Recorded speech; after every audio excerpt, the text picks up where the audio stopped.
আসসালামু আলাইকুম ওয়া রাহমাতুল্লাহি ওয়া বারাকাতুহু।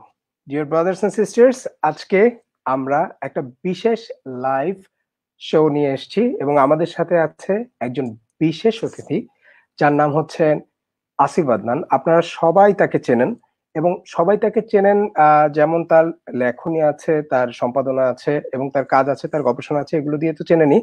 তার সাথে সবাই এইভাবেও চেনেন যে সবার অন্তরে আল্লাহ সুবহানাহু ওয়া তাআলা কিছু কিছু মানুষের জন্য অন্তরে ভালোবাসা দিয়ে দেন। তো এরকম একজন ভাই আমাদের ভাই আসিফ আদনান, যার জন্য আল্লাহ সুবহানাহু ওয়া তাআলা অনেক মানুষের অন্তরে ভালোবাসা ভালোবাসা দিয়ে দিয়েছেন। তো আমরা আজকে ইনশাআল্লাহ তার সাথে কথা শুরু করব এবং আমাদের লাইভটি শুরু হবে। আর কিছু টেকনিক্যাল কারণে আমরা আসলে সামনে আমিও এখন আমরা ভিডিও অফ করে দিব এবং আমরা অডিও পডকাস্টের মতো ব্যাপারটা হবে ইনশাআল্লাহ। তো আমরা শুরু করতে যাচ্ছি। আহ আসিফ ভাই, আসসালামু আলাইকুম ওয়া রাহমাতুল্লাহি ওয়া বারাকাতুহু। ওয়ালাইকুম আসসালাম রহমতুল্লাহ বরকাত। কেমন আছেন ভাই? আলহামদুলিল্লাহ ভাই, ভালো আছি। আপনি কেমন আছেন? আলহামদুলিল্লাহ, আল্লাহ অনেক ভালো রাখছেন। আমার কথা ঠিক আলহামদুলিল্লাহ। মতো শোনা যাচ্ছে? আমি শুনতে পাচ্ছি এখন। ভাইরা, আপনারা কি সবার কথা আমাদের কথা কি শুনতে পাচ্ছেন কিনা? আসিফ ভাইয়ের কথা, আমার কথা, আমাদের সবার কথা কি শুনতে পাচ্ছেন কিনা একটু জানাবেন প্লিজ। আমাদের কথা কি শোনা যাচ্ছে কিনা?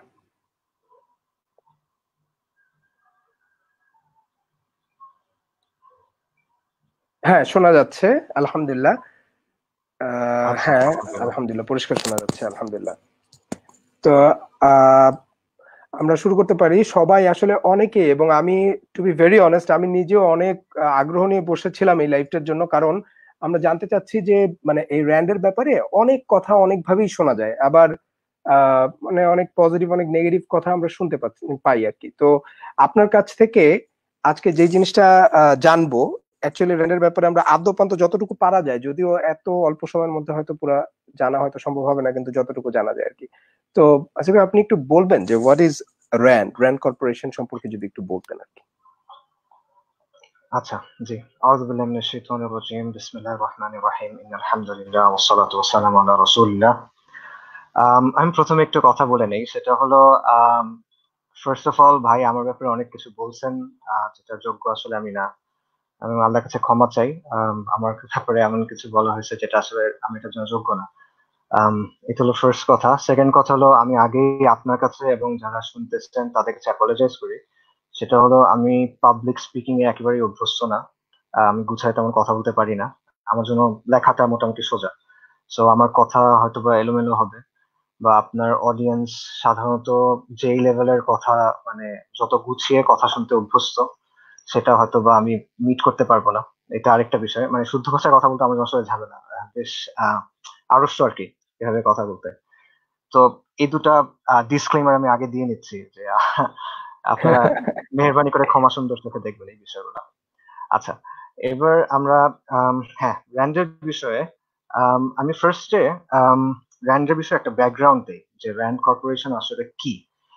বিকজ এই ব্যাকগ্রাউন্ডটা দিলে ইনশাআল্লাহ অনেক ডাউটস ছিল। আমি দেখছি যে অনেকে কোয়েশ্চেন করছেন যে র্যান্ড আসলে কি বা তাদেরকে এত সিরিয়াসলি নেওয়ার কি আছে বা এটা আদৌ গোনায় ধরার মতো কিছু না, এরকম আরকি। তো জি। আশা করি এই ব্যাকগ্রাউন্ডটা শুনলে আম এবং কেউ যদি ইনশাআল্লাহ যাচাই করে দেখেন তাহলে বিষয়গুলো ক্লিয়ার হয়ে যাবে যে কেন মানে আপনারা বুঝতে পারবেন ইনশাআল্লাহ যে র্যান্ড এর কথা আসলে সিরিয়াসলি নেওয়ার মতো কিনা। তো জি। RAND corporation stands for RAND হলো research and development, RAND, RAND. এটা একটা গ্লোবাল পলিসি থিঙ্ক ট্যাঙ্ক যেটা শুরু 1946 সালে। গ্লোবাল পলিসি থিঙ্ক ট্যাঙ্ক মানে কি আমরা বলতেছি। সো বেসিক্যালি 1946 সালে আমেরিকান এয়ারফোর্স, আমেরিকার বিমান বাহিনী র্যান্ড কর্পোরেশন শুরু করে। এটা কোনো এনজিও না, এটা কিছু নির্দিষ্ট আচ্ছা। সমাজসেবী লোকজন বা এরকম কেউ একসাথে হয়ে এটা তৈরি করে নাই। It was set up by the United States air force. কেন কেন ইউনাইটেড স্টেটস এয়ারফোর্স এরকম একটা প্রতিষ্ঠান তৈরি করলো? এর কারণ হলো দ্বিতীয় বিশ্বযুদ্ধ শেষ হওয়ার পর ইউনাইটেড স্টেটস এর পলিসি মেকার্স, স্ট্র্যাটেজিস্ট এবং মিলিটারির মতে তাদের জন্য আরেকটা বড় যুদ্ধ অপেক্ষা করতেছিল, যেটা কিছু কিছু দিক দিয়ে দ্বিতীয় বিশ্বযুদ্ধের চেয়েও আরো বেশি জটিল। এবং এই যুদ্ধটা আমরা সবাই কোল্ড ওয়ার নামে চিনি, স্নায়ুযুদ্ধ, সোভিয়েত ইউনিয়নের সাথে আমেরিকার যে ঠান্ডা লড়াই আর কি বেসিক্যালি। জি সো এই লড়াইয়ে আমেরিকার এয়ারফোর্সের এবং বা বলা যায় যে মিলিটারির একটা পজিশন ছিল এরকম যে আমাদের সোভিয়েত ইউনিয়নের সাথে যে লড়াইটা, এই লড়াইটা কিভাবে জেতা যায় সেটার জন্য আমাদের একটা বডি দরকার যারা এটা নিয়ে গবেষণা করবে এবং আমাদেরকে বিভিন্ন ধরনের পলিসি সাজেশন দেবে। সো র্যান্ডের সেট আপটাই হয়েছে এই জন্য যে সোভিয়েত ইউনিয়নের সাথে আমেরিকার যে লড়াই, সেই লড়াইয়ের সময় আমেরিকাকে যুদ্ধ জয়ে হেল্প করা, সেটা ইদার পলিসি সাজেশন দিয়ে অথবা বিভিন্ন ইনভেনশনের মাধ্যমে, বিভিন্ন আবিষ্কারের মাধ্যমে। সো নট নেসেসারি শুধুমাত্র সোভিয়েত ইউনিয়নের সাথে, এটা হলো ইন জেনারেল আমেরিকান মিলিটারিকে যুদ্ধে জেতার জন্য হেল্প করার জন্য। সো এটা হয়তোবা একটু আমাদের কাছে এই লাগতে পারে যে আমেরিকান মিলিটারি এত বড় একটা ইনস্টিটিউশন, কেন তারা আলাদা একটা কর্পোরেশন তৈরি করবে এভাবে। সো এটার উত্তরটা হলো, বা এটার উত্তরটা দেখার জন্য আমাদের আরেকটু পেছনে যেতে হবে 1939 এর দিকে। তখন আমেরিকান মিলিটারি একটা প্রজেক্ট শুরু করে যেটার নাম হলো ম্যানহাটন প্রজেক্ট। এটা হয়তোবা আপনারা অনেকেই নাম শুনছেন। ম্যানহাটন প্রজেক্ট হলো ওই প্রজেক্ট যেটার মাধ্যমে আমেরিকা নিউক্লিয়ার বম তৈরি করছিল, আণবিক বোমা, যেগুলো হিরোশিমাতে এবং নাগাসাকিতে ফেলা হয়েছিল। এবং ম্যানহাটন প্রজেক্ট একটা স্পেশালিটি ছিল যে এটা কোনো মিলিটারি প্রজেক্ট ছিল না, এটা ছিল একটা মিক্সড প্রজেক্ট। এটা ফান্ডিং দিছে ইউএস মিলিটারি বা ইউএস গভর্নমেন্ট, এবং এটা লজিস্টিক সাপোর্ট দিছে ইউএস মিলিটারি। কিন্তু এখানে তারা বিভিন্ন বেসামরিক সায়েন্টিস্টকে নিয়ে আসছে, বিভিন্ন বেসামরিক বিশেষজ্ঞকে নিয়ে আসছে তাদের বিশেষায়িত জ্ঞান এখানে কাজে লাগানোর জন্য। কারণ তারা দেখলো যে আমাদের যুদ্ধে জেতার জন্য, বা তাদের ধারণা ছিল এটা, ফর হোয়াট এভার রিজন আমাদের এটা তাড়াতাড়ি ডেভেলপ করা দরকার নিউক্লিয়ার উইপেন, এবং এটা আমরা নিজেরা আর্মি দিয়ে করার চেয়ে আমরা যদি এভাবে বেসামরিক স্পেশালিস্টদের নিয়ে আসি তাহলে এটা বেশি ইউজফুল হবে। এবং অ্যাকচুয়ালি এটা ইউজফুল ছিল। তারা বেশ তাড়াতাড়ি ম্যানহাটন প্রজেক্টের মাধ্যমে পারমাণবিক অস্ত্র তৈরি করতে সক্ষম হয়েছিল, এবং যেটা অবভিয়াসলি একটা সুপার পাওয়ার হিসেবে আমেরিকাকে প্রতিষ্ঠিত করার জন্য বেশ গুরুত্বপূর্ণ ছিল। তো র্যান্ডের মডেলটা বেসিক্যালি এই মডেলটা, মিনিং আমেরিকান মিলিটারি টাকা দিবে, লজিস্টিক সাপোর্ট দিবে, কিন্তু তারা কিছু বেসামরিক স্পেশালিস্টকে দিয়ে কিছু কাজ করাবে। আচ্ছা। সো এবং অনেকে হয়তো বিভিন্ন মুভিতে এই মডেলটা পরে দেখছেন, যে অনেক মুভিতে এরকম দেখা যায় যে পৃথিবীতে কোনো বড় একটা বিপদ হয়েছে, সবকিছু ধ্বংস হয়ে যাচ্ছে বা এরকম কিছু, তো এই সময় মিলিটারি কিছু সায়েন্টিস্টকে ডেকে নিয়ে আসে, তারপর এসে বলে যে আমরা তো অনেক বিপদে পড়ছি, এই এই সমস্যা, তুমি আমাদেরকে হেল্প করো। এটা অনেক মুভিতেই এরকম দেখায়। সো এটা বেসিক্যালি এই ম্যানহাটন প্রজেক্টের আইডিয়াটা, military goes to civilian specialist to get some special solutions. So Manhattan প্রজেক্টের আদলে র্যান্ড কর্পোরেশন তৈরি হয়। সো র্যান্ড কর্পোরেশনের আইডিয়াটা ফার্স্ট কার মাথা থেকে আসছে? র্যান্ড কর্পোরেশনের আইডিয়াটা প্রথম আসছিল আমেরিকান এয়ারফোর্সের তৎকালীন সর্বোচ্চ নেতা কমান্ডার জেনারেল হেনরি হ্যাপ আর্নল্ডের মাথা থেকে। এটা তার প্রজেক্ট ছিল। সে বলছে যে আমাদের কোল্ড ওয়ারের জন্য বা আমেরিকান এম্পায়ারের পরবর্তী স্টেজের জন্য আমাদের এরকম কিছু একটা দরকার, এবং এইটা পরে অ্যাপ্রুভ করা হয়। তখন এয়ারফোর্সের সিদ্ধান্তে র্যান্ড কর্পোরেশন তৈরি করা হয়, এবং সেটা তৈরি করা হয় আরেকটা কোম্পানির মাধ্যমে যেটার নাম হলো ডগলাস এয়ারক্রাফট। ডগলাস এয়ারক্রাফট এদের কথা, এরাও বেশ বিখ্যাত কোম্পানি, কারণ 1920-এর দশক থেকে তারা আমেরিকান এয়ারফোর্সের জন্য উইপেন্স এবং প্লেনস সাপ্লাই করতেছে, বিমান এবং মিসাইল তারা ইউএস এয়ারফোর্সের জন্য তৈরি করে। এরা ইউএস এয়ারফোর্সের অস্ত্র সাপ্লায়ার, অনেক বড় একটা কোম্পানি, যেটা এখন বোয়িং এর সাথে মার্জ করছে। আমরা যে প্লেনে যাই না বোয়িং, সেই বোয়িং এর সাথে মার্জ করছে। So it was set up RAND, তারপরে একটা কর্পোরেশন হিসেবে সেট আপ করা হয়, যেটা মিলিটারির অংশ হিসেবে থাকবে না কাগজে কলমে, এটা কাগজে কলমে একটা কর্পোরেশন থাকবে, বাট এটার ফান্ডিং আসবে মিলিটারি থেকে, এবং এটা মিলিটারি দেয়া কাজকর্মগুলো করবে। So RAND was set up by the air force, American এয়ারফোর্সের ডিফেন্স কন্ট্রাক্টরের মাধ্যমে, এবং এটার উদ্দেশ্য ছিল to help America win wars, এবং স্পেসিফিক্যালি আমেরিকাকে যুদ্ধে জিততে হেল্প করা এবং উইপেন্স অফ ম্যাস ডিস্ট্রাকশন তৈরি করা। এটা আরেকটা উদ্দেশ্য ছিল যে আমাদের আরো নতুন কাটিং এজ উইপেন দরকার, আমাদের আরো ইফেক্টিভ মারণাস্ত্র দরকার। সো এই কাজে আমাদেরকে র্যান্ডের মতো প্রতিষ্ঠান হেল্প করবে। So from the gate go RAND ছিল আমেরিকার ডিফেন্স এস্টাবলিশমেন্টের পার্ট। একদম শুরু থেকে র্যান্ড ছিল আমেরিকার সামরিক বাহিনী বা প্রতিরক্ষা যে খাত সেটার অংশ।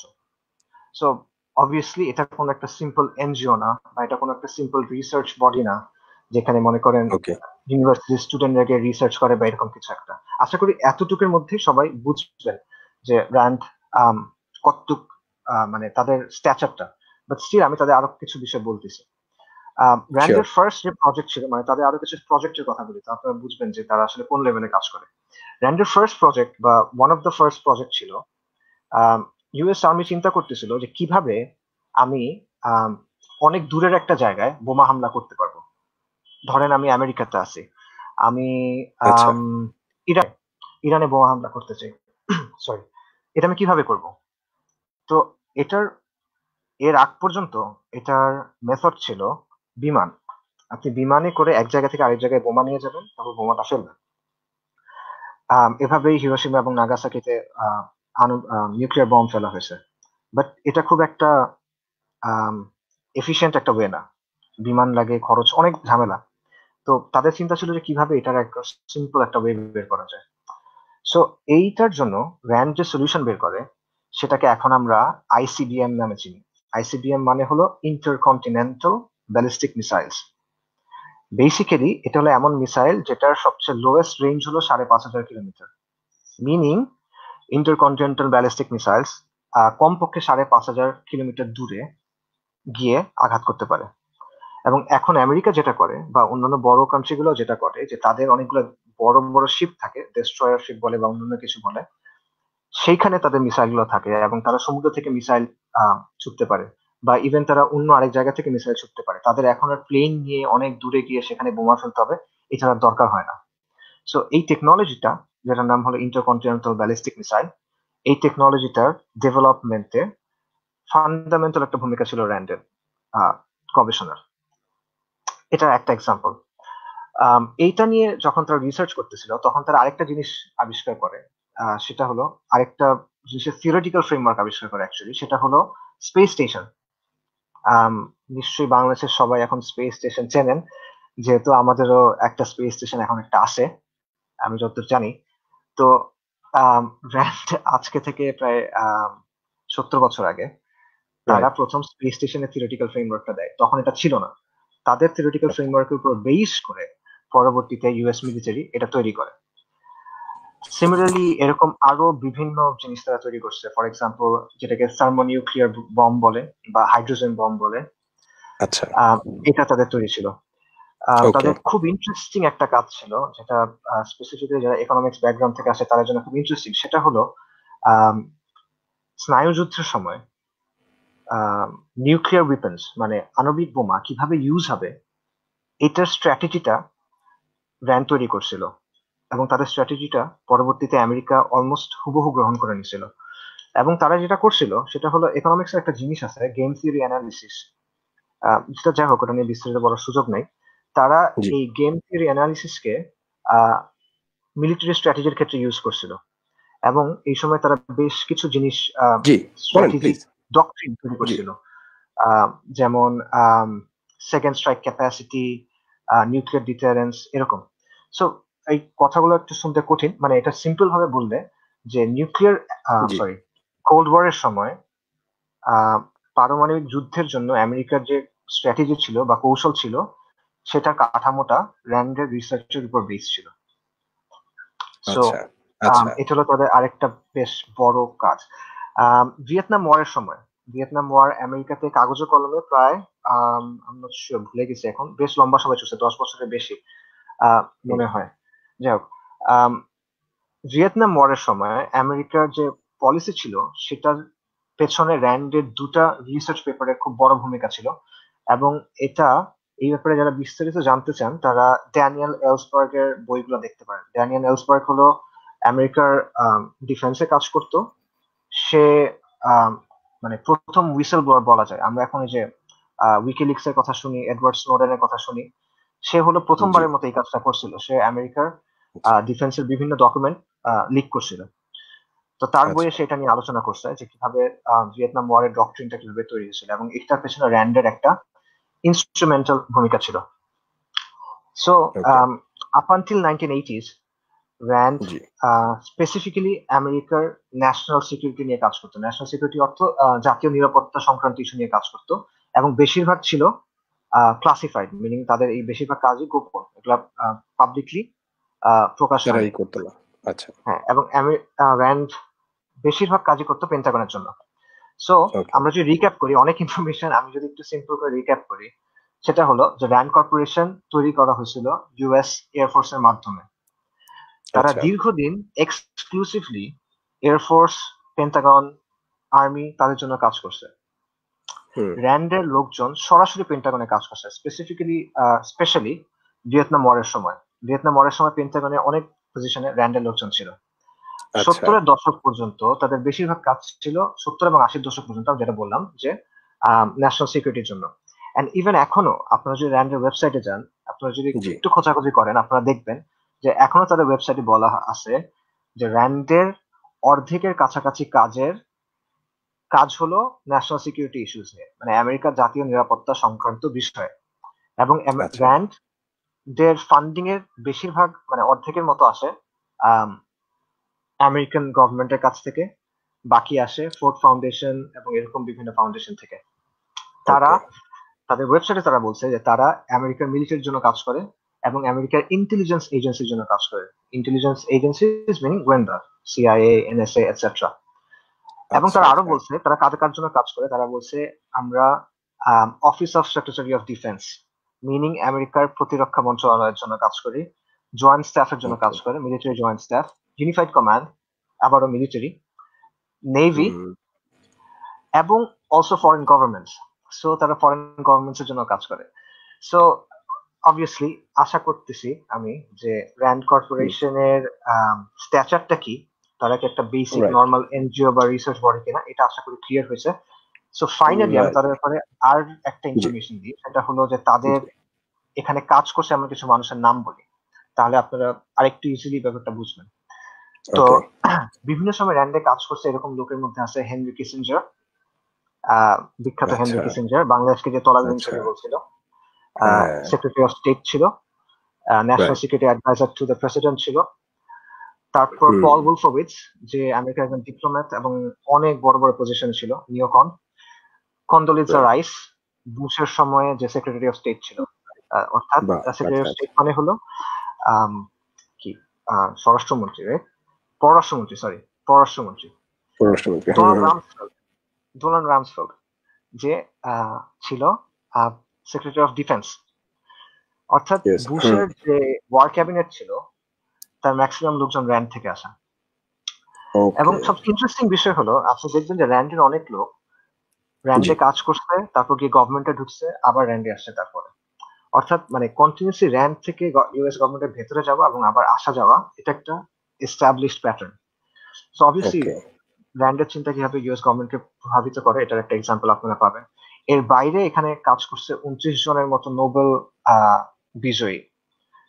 এর মধ্যে কিছু ওয়াও! বিখ্যাত মানুষ আচ্ছা। আছে, আপনারা নাম চেনার কথা হয়তো বা, জন ন্যাশ নোবেল প্রাইজ পাইছেন ইকোনমিক্সে, গেম থিওরির উপর অনেক হুম। কাজ করছেন, তাকে নিয়ে বিখ্যাত অনেক মুভি আছে, বিউটিফুল মাইন্ড মুভিটা তাকে নিয়ে। জন ভন ওকে। নিউম্যান, ওয়াজ এ পলিম্যাথ, অনেক বিষয়ে ওস্তাদ লোক। আমেরিকার স্পেস টেকনোলজির পিছনে তার অনেক বড় ভূমিকা ছিল, এআই এর পিছনে ছিল, কম্পিউটার টেকনোলজির পেছনে।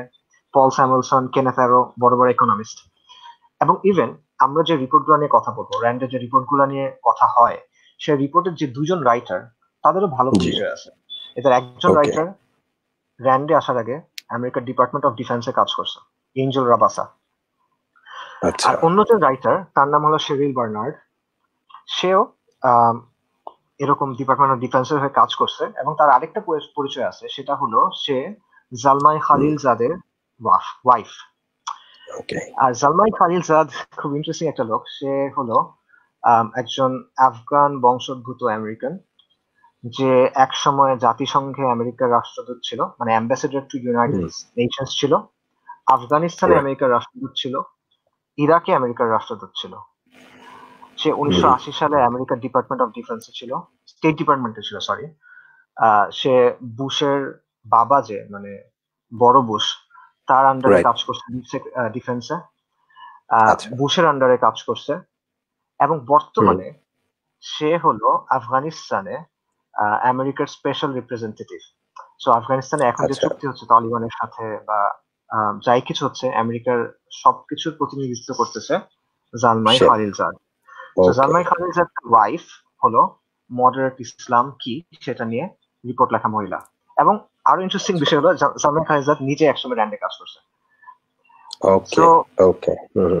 র্যান্ড বেসিক্যালি এটা এমন একটা প্রতিষ্ঠান যেটা গত 7 দশক ধরে হুম। বারবার আমেরিকার মিলিটারি এবং সিভিল গভর্নমেন্টের পলিসিকে প্রভাবিত করছে। এবং এটাকে আসলে এনজিও বা এরকম কোনো কিছু না ধরে সিভিল পলিসি অ্যাডভাইজার মনে করাটা ভুল হবে না, হোপফুলি। ওকে। সো হুম। হোপফুলি এটা হলো র্যান্ডের ব্যাপারে আম, আলোচনা, যেখান থেকে আশা করি পাঠকরা বুঝবেন যে র্যান্ডের স্ট্যাচারটা কি। রাইট। মানে ইন্টারেস্টিং আসলে, মানে এটা জাস্ট এত খুব ইজি, মানে খুব ইজিলি ডিসক্রাইব করার মতো এই না আর কি, মানে ইন্টারেস্টিং লাগলো। আচ্ছা, আমার একটা কোশ্চেন আসছে, মিজানুর রহমান ভাই একজন কোশ্চেন করছে যে বাংলাদেশে র্যান্ডের কার্যক্রম ও তরুণদের জন্য করণীয় কি হতে পারে। আমরা এই কোশ্চেনে যাব, এটা খুব ইন্টারেস্টিং কোশ্চেন আর কি, আমি জাস্ট পড়ে রাখলাম যে ভালো লাগলো কোশ্চেনটা। হ্যাঁ। আচ্ছা, জি, এখন আদম ভাই, মানে এখন আমি জানতে চাচ্ছিলাম যে মডারেট ইসলামের সাথে, মডারেট মুসলিমদের সাথে, হ্যাঁ, জি। আপনার র্যান্ডের সম্পর্কটা কি, আর মডারেট মুসলিমই বা কি, মানে আপনি একটু ডিটেইলে যদি জিনিসটা আরো, যারা আর কি বুঝতে সমস্যা হয় তাদের জন্য যদি ক্লিয়ার করতেন আর কি। আচ্ছা, আমার কথা কি শোনা যাচ্ছে কিনা ঠিক মতো? আপনি মনে হয় বলছিলেন কথা শোনা যাচ্ছে না ঠিক মতো। হ্যাঁ, মানে আহ, যেটা হয়েছিল যে কিছু কিছু ভাইরা বলছিল যে আপনি যখন কথা বলছেন মাঝখানে একটু হচ্ছিল আর কি, এখন দেখতে হবে যে এখন শোনা যাচ্ছে কিনা। আচ্ছা, আহ, আহ, আহ, আপনার আপনার কি শুনতে পাচ্ছেন? হ্যাঁ, শুনতে পাচ্ছেন। আমি শুনতে খুবই পাচ্ছেন। ক্লিয়ার শুনতে পাচ্ছি আপনার কথা। আর আমার কথা রাইট। তো অ্যাকচুয়ালি আমি উম, আপনার কথা আমি ক্লিয়ার শুনতে পাচ্ছি। পরিষ্কার শুনতে পাচ্ছে, হ্যাঁ, পরিষ্কার শুনতে পাচ্ছে আপনার কথা। জি। জি, প্লিজ। হ্যাঁ। আচ্ছা, তাহলে আমরা ওকে। সো বেসিক্যালি জি। মডারেট ইসলাম কি, আমি আসলে এটা নিয়ে কথা বলি। র্যান্ডের সাথে মডারেট হ্যাঁ। ইসলামের সম্পর্ক নিয়ে বলতেছি, বাট আগে বলি হ্যাঁ। যে মডারেট ইসলাম কি।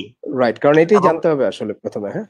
হ্যাঁ, জি, জি, প্লিজ। এটা জানলে আসলে এটা আসলে মূল বিষয়। এটা জানলে র্যান্ডকে নিয়ে না জানলেও হয় হয়তো। হয়। রাইট। তো আমি একটু পেছন থেকে শুরু করি, একটু হয়তো বা লম্বা হবে কথা, বাট আমার মনে হয় প্লিজ। এইভাবে বুঝলে বিষয়টা ক্লিয়ার হবে। জি। তো প্রথমে আমাদের একটা কোয়েশ্চেন চিন্তা করা দরকার, সেটা হলো বর্তমান যে পশ্চিমা বিশ্ব ব্যবস্থা, এটার সাথে আমাদের সম্পর্কটা কি? পশ্চিমা যে বিশ্ব হুম। ব্যবস্থা আছে সেটার সাথে মুসলিম হিসেবে আমাদের সম্পর্কের ধরনটা কি, এটা কিসের সম্পর্ক? সো এটার সোজা সাপটা এবং বাস মানে ঐতিহাসিক সত্য উত্তর হলো যে এই সম্পর্কটা হলো সংঘাতের। এটা একটা কনফ্লিক্টের আচ্ছা। সম্পর্ক। রাইট। এবং আমি পশ্চিমা জনগণের কথা বলতেছি না, আমি বলছি পশ্চিমা বিশ্ব ব্যবস্থার কথা। অর্থাৎ আমাদের চারপাশে যে রাজনৈতিক, অর্থনৈতিক, সাংস্কৃতিক সাম্রাজ্য আছে, যে সিস্টেমটা আছে, যেটা জি। পশ্চিমা শক্তিগুলো নিয়ন্ত্রণ করে, আমি সেটার কথা বলতেছি। এবং এই সিস্টেমের সাথে বা এই বিশ্ব ব্যবস্থার সাথে আমাদের সম্পর্কটা, মুসলিম হিসেবে আমাদের সম্পর্কটা সংঘাতের। এবং এটার একটা ঐতিহাসিক বাস্তবতা আছে। বাস্তবতাটা হলো এই, যে আধুনিক যে লিবারেল সেকুলার বিশ্ব ব্যবস্থা, এটার পূর্বসূরি কারা ছিল বা এটা কাদের উত্তরসূরি? তা আপনি ওকে। দেখবেন যে আধুনিক পশ্চিমা বিশ্ব ব্যবস্থার পূর্বসূরি হলো রোমান সাম্রাজ্য, রোমান ক্যাথলিক চার্চ, যারা ক্রুসেড করছে আচ্ছা। আমাদের বিরুদ্ধে, জি। এবং ইউরোপের কলোনিয়াল পাওয়ার্স, ইউরোপের ঔপনিবেশিক শক্তিগুলো। রাইট। বর্তমান যে পশ্চিমা বিশ্ব ব্যবস্থা আছে, এটা আহ, এই শক্তিগুলোর বা এই সাম্রাজ্যগুলোর বংশধর। Not necessary directly continuation, but তারা এটার উত্তরসূরি। তো এই তিনটা সাম্রাজ্য, রোমান সাম্রাজ্য, জি। আহ, এবং রোমান ক্যাথলিক চার্চ এবং ইউরোপিয়ান ঔপনিবেশিক শক্তি, এর সাথে আমাদের সম্পর্ক ছিল যুদ্ধের। হ্যাঁ। এবং প্রথম যে দুটা শক্তি ছিল, রোমান সাম্রাজ্য এবং রোমান ক্যাথলিক চার্চ, এদেরকে আমরা আল্লাহর ইচ্ছায় ডিফিট করছিলাম। ক্রুসেডে আমরা জিতছিলাম এবং অবভিয়াসলি বাইজেন্টাইনদের আমরা হারাইছিলাম। আন্দালুসে রাইট। ইসলাম গেছিল। কিন্তু কলোনিয়াল ইউরোপিয়ান শক্তিগুলো, অর্থাৎ ঔপনিবেশিক যে ইউরোপিয়ান শক্তিগুলো, আমরা তাদের কাছে হারছি। তারা আমাদের বিরুদ্ধে জিতছে এবং তারা জেতার পর কি করছে? তারা জেতার পর মুসলিম অধ্যুষিত ভূখণ্ডগুলো দখল করছে, True. সেখানে লুটপাট চালাইছে এবং সেই সম্পদ নিজেদের দেশে নিয়ে গেছে। এভাবে তারা জি। নিজেরা ধনী হয়েছে, তারা উন্নত হয়েছে। অন্যদিকে তারা ইসলামী ভূখণ্ড থেকে মুসলিম অধ্যুষিত যে ভূখণ্ডগুলো ছিল সেখান থেকে ইসলামী শাসন উৎখাত করছে এবং নিজেদের শাসন চাপাই দিছে। যখন রাজতন্ত্র ছিল তখন রাজতন্ত্র চাপাইছে, যেমন ভারত কি ছিল, ব্রিটিশ রাজের অংশ ছিল। তারপর যখন Right. রাজতন্ত্রের জায়গায় অন্য কিছু আসছে, সেকুলারিজম আসছে বা ডেমোক্রেসি আসছে, তখন সেটা চাপাই দিছে। তো এই ফলশ্রুতিতে একসময় উসমানীদের পতন হয়েছে এবং উসমানীদের পতনের পেছনেও ইউরোপের কলোনিয়াল শক্তিগুলোর সক্রিয় ভূমিকা ছিল। এটা কেউ আসলে অস্বীকার করার কোনো সুযোগ নেই। এবং প্রথম জি। বিশ্বযুদ্ধের পর ওসমানীদের পতন ঘটছে, আর দ্বিতীয় বিশ্বযুদ্ধের পর আজকে আমরা যেটাকে সেকুলার লিবারেল বিশ্ব ব্যবস্থা বলি, সেটা পাকাপোক্ত হয়েছে দ্বিতীয় বিশ্বযুদ্ধের পর। তো এই দ্বিতীয় বিশ্বযুদ্ধের পর দ্বিতীয় বিশ্বযুদ্ধের পর কলোনিয়াল শক্তিগুলো আস্তে আস্তে মুসলিম ভূখণ্ড থেকে সামরিকভাবে চলে গেছে। এর আগ আচ্ছা। পর্যন্ত যেমন 1947 এর সময় ব্রিটিশরা উপমহাদেশ থেকে চলে গেছে। কিন্তু তারা যাওয়ার আগে কি করছে? তারা যাওয়ার আগে এমন একটা এলিট শ্রেণী, এমন একটা শাসক শ্রেণী তৈরি করে রাখছে, জি। যারা বাইরে থেকে দেখতে আমাদের মতো, বাট এরা ভেতরে পুরোপুরি তাদের লোক। সো তাদের ওকে। গায়ের রং বা তাদের মুখের ভাষা আমাদের মতো, বাট ভেতরে ভেতরে এরা কমপ্লিটলি পশ্চিমাদের লোক। এবং আচ্ছা। এই শাসক গোষ্ঠীটা প্রক্সি শাসন চালায় যাচ্ছে তাদের হয়ে। সো এবং তাদের দেয়া যে সেকুলার আইন, তাদের যে ব্যবস্থা, তাদের যে মূল্যবোধ, সেগুলো আমাদের ভূখণ্ডে তারা জোর করে চাপাই দিছে। এটা আজ পর্যন্ত চলতেছে। এটা হলো হিস্টোরিক্যাল জি। রিয়ালিটি। এবং ওকে।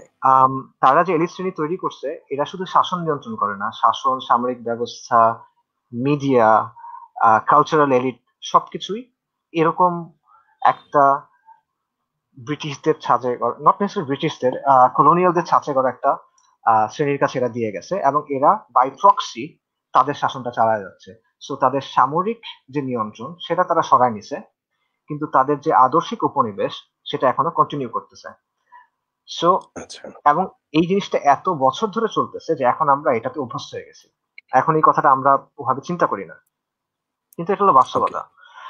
আচ্ছা। সো তাদের সাথে আমাদের সম্পর্কটা সংঘাতে, পশ্চিমা বিশ্ব ব্যবস্থার সাথে সংঘাতে। যখন 1917 সালে ব্রিটেন জেরুজালেম দখল করলো, বাইতুল মাকদিস দখল করলো, তখন হুম। ব্রিটিশ জেনারেল এডমন্ড অ্যালেনবি জেরুজালেমে ঢুকলো এবং সে তখন বলল যে আজকে ক্রুসেড শেষ হলো। আচ্ছা। আচ্ছা। 1920 সালে ইন্টারেস্টিং। যখন হ্যাঁ। ফ্রেঞ্চরা সিরিয়া দখল করে নিল এবং হ্যাঁ। দামাস্কাসে ফ্রেঞ্চ জেনারেল হেনরি জিরো ঢুকলো, তখন সে হুম। সালাউদ্দিন আইয়ুবী রাহিমাহুল্লাহর কবরের কাছে গেল, কবরে লাথি মারলো এবং বলল যে সালাউদ্দিন ওঠো, দেখো আমরা ফিরে আসছি রাইট। এবং রাইট। আজকে আমরা তোমাদের উপর বিজয়ী হলাম। So hmm. এই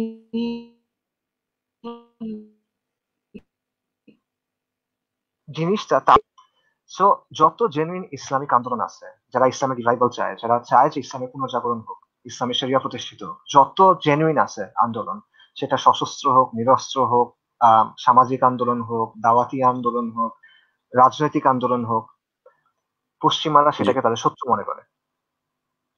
আচ্ছা। পশ্চিমা আচ্ছা। শক্তিগুলো আমাদের বন্ধু না, তারা হলো এমন কেউ যারা জোর করে আমাদের ঘরে ঢুকছে, তারপর আমাদের হুম। উপর তাদের নিয়ন্ত্রণ চাপায় দিছে। সো এই সম্পর্কটা সংঘাতের এবং আমাদের জন্য আবশ্যক হলো, আমাদের দিন এটা আমাদের উপর আবশ্যক করে যে আমরা তাদের কাছ থেকে জেরুজালেমকে মুক্ত করব, এবং আমাদের দিন এটা আমাদের উপর আবশ্যক করে যে আমরা আল্লাহর জমিনে আল্লাহর আইন প্রতিষ্ঠা করব, এবং আমাদের হুম। দিন এটা আমাদের জন্য আবশ্যক করে যে আমরা ক্রুসেডার এবং জায়নিস্টদের বিরুদ্ধে লড়াই করব। হাত্তা লা ওকে। তাকুনা ফিতনা, এটা ইসলামের শিক্ষা। সো তাদের সাথে হুম। আমাদের সম্পর্কের এই ইতিহাসটা এবং এই বাস্তবতাটা বোঝা উচিত। তো কোয়েশ্চেন হলো যে এখানে মডারেট ইসলামের সম্পর্কটা কি, বা মডারেট ইসলাম এখানে কি? রাইট। Moderate right. ইসলাম হলো হুম। পশ্চিমাদের সংজ্ঞা অনুযায়ী মডারেট ইসলাম হলো এমন একটা ইসলাম যেটা মনে হুম। করে যে পশ্চিমা বিশ্ব ব্যবস্থার সাথে কোনো সংঘাতের দরকার নাই, ওদের সাথে আমাদের কোনো আচ্ছা। ঝামেলা নাই। ওরা মনে করে ওকে। যে ওরা যে এই বিশ্ব ব্যবস্থা চাপাই দিছে এটা ঠিক আছে, এটার অধীনে আমরা থাকতে পারবো, এবং এটা ইসলাম সম্মত। লিবারেল যে ওকে। মূল্যবোধ আছে, লিবারেল হুম যে হুম। মোরালিটি আছে, এটার সাথে কোনো সমস্যা নেই, এটা থাক, এটা খুব ভালো। সেকুলার যে আইন আছে, আচ্ছা। আল্লাহর আইনের বদলে যে সেকুলার আইন আছে, এটা নিয়ে কোনো সমস্যা নেই, এটা ইসলাম সম্মত, এটা থাক, নো প্রবলেম। So okay. এরা পশ্চিমা বিশ্ব ব্যবস্থাকে একটা পার্মানেন্ট রিয়ালিটি মনে করে। অর্থাৎ এরা মনে করে যে পশ্চিমা সভ্যতা, সরি, বিশ্ব ব্যবস্থা একটা স্থায়ী বাস্তবতা, এটা বদলাবে না। যেহেতু এটা বদলাবে না, তাই আমাদের ইসলামকে এটা অনুযায়ী বদলাতে হবে। আচ্ছা, ইন্টারেস্টিং। আচ্ছা আচ্ছা, হ্যাঁ। ইসলামকে আমাদের চেঞ্জ করতে হবে যাতে এটা লিবারেল সেকুলার ফ্রেমওয়ার্কের সাথে খাপ খায়। সো এইটা হলো ওকে। মডারেট ইসলাম, গৃহপালিত ইসলাম। এটা যেটা হলো পশ্চিমাদের ডেফিনেশন, এটা তাদের ডেফিনেশন, নট আমাদের ডেফিনেশন, এটা তাদের ডেফিনেশন, যে এটা হলো মডারেট ইসলাম, গৃহপালিত ইসলাম, পশ্চিমের পছন্দের ইসলাম।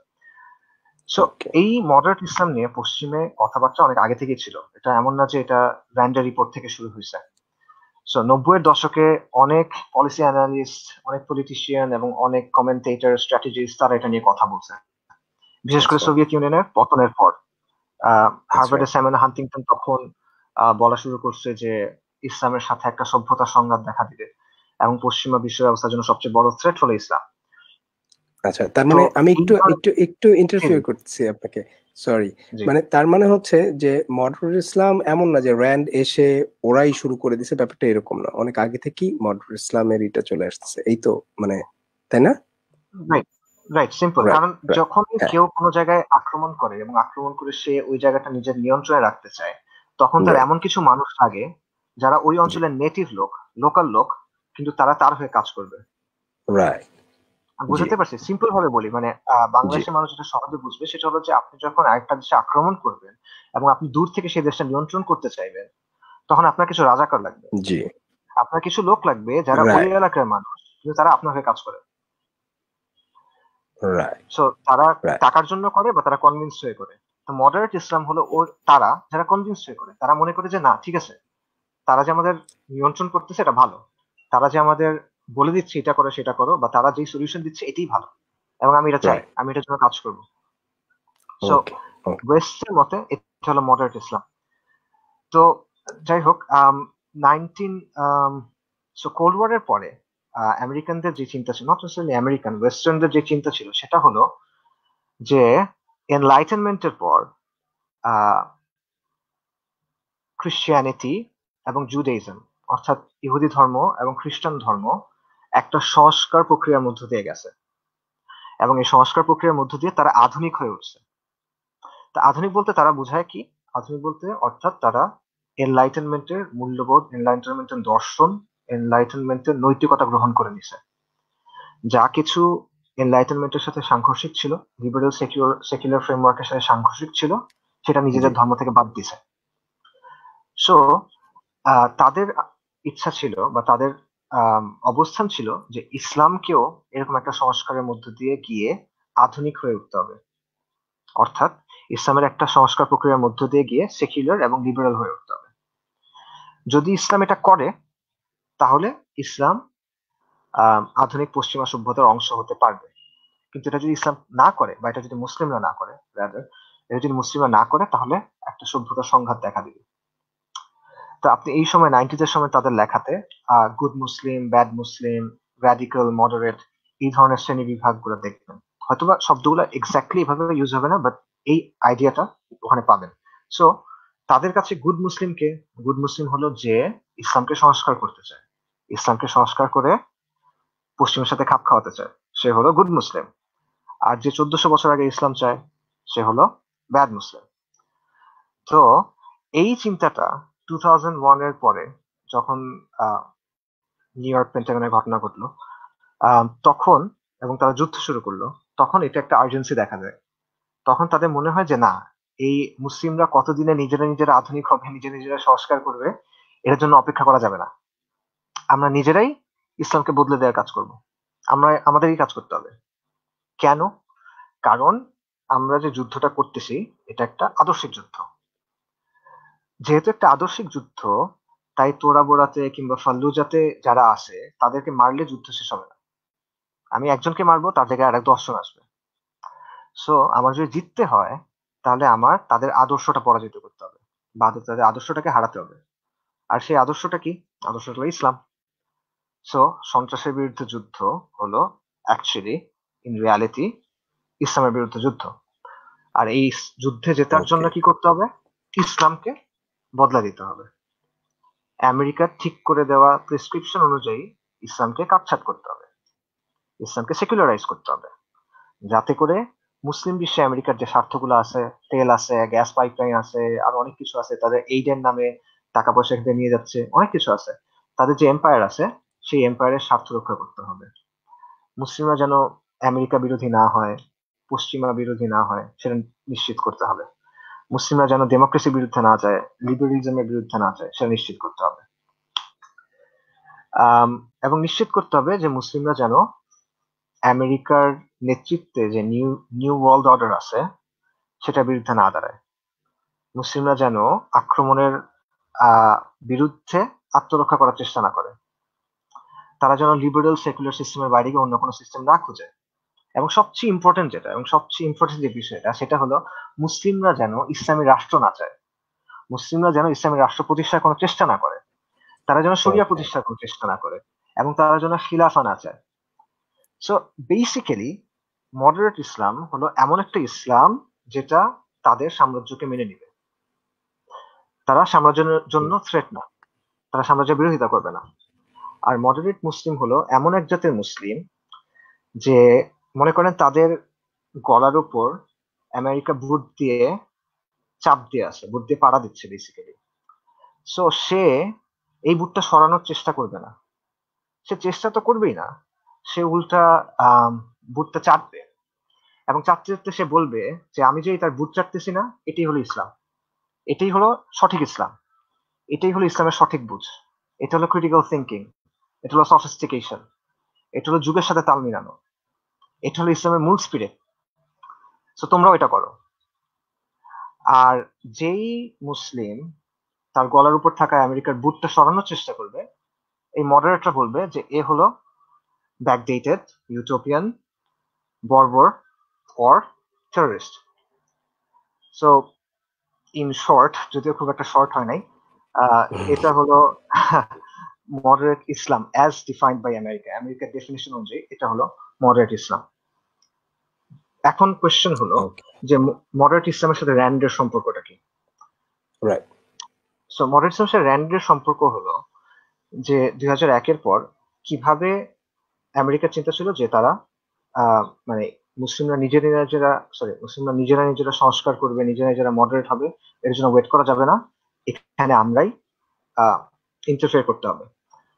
সো তারা চিন্তা করতেছিল যে এটা আসলে কিভাবে করা যায়, তারা এটা নিয়ে বিভিন্ন ধরনের গবেষণা করতেছিল, কিন্তু কোনো এক্সাক্ট স্ট্র্যাটেজিতে তারা আসতে পারতেছিল না। তো এই সময়ে র্যান্ডের রিপোর্ট গুলো আসে।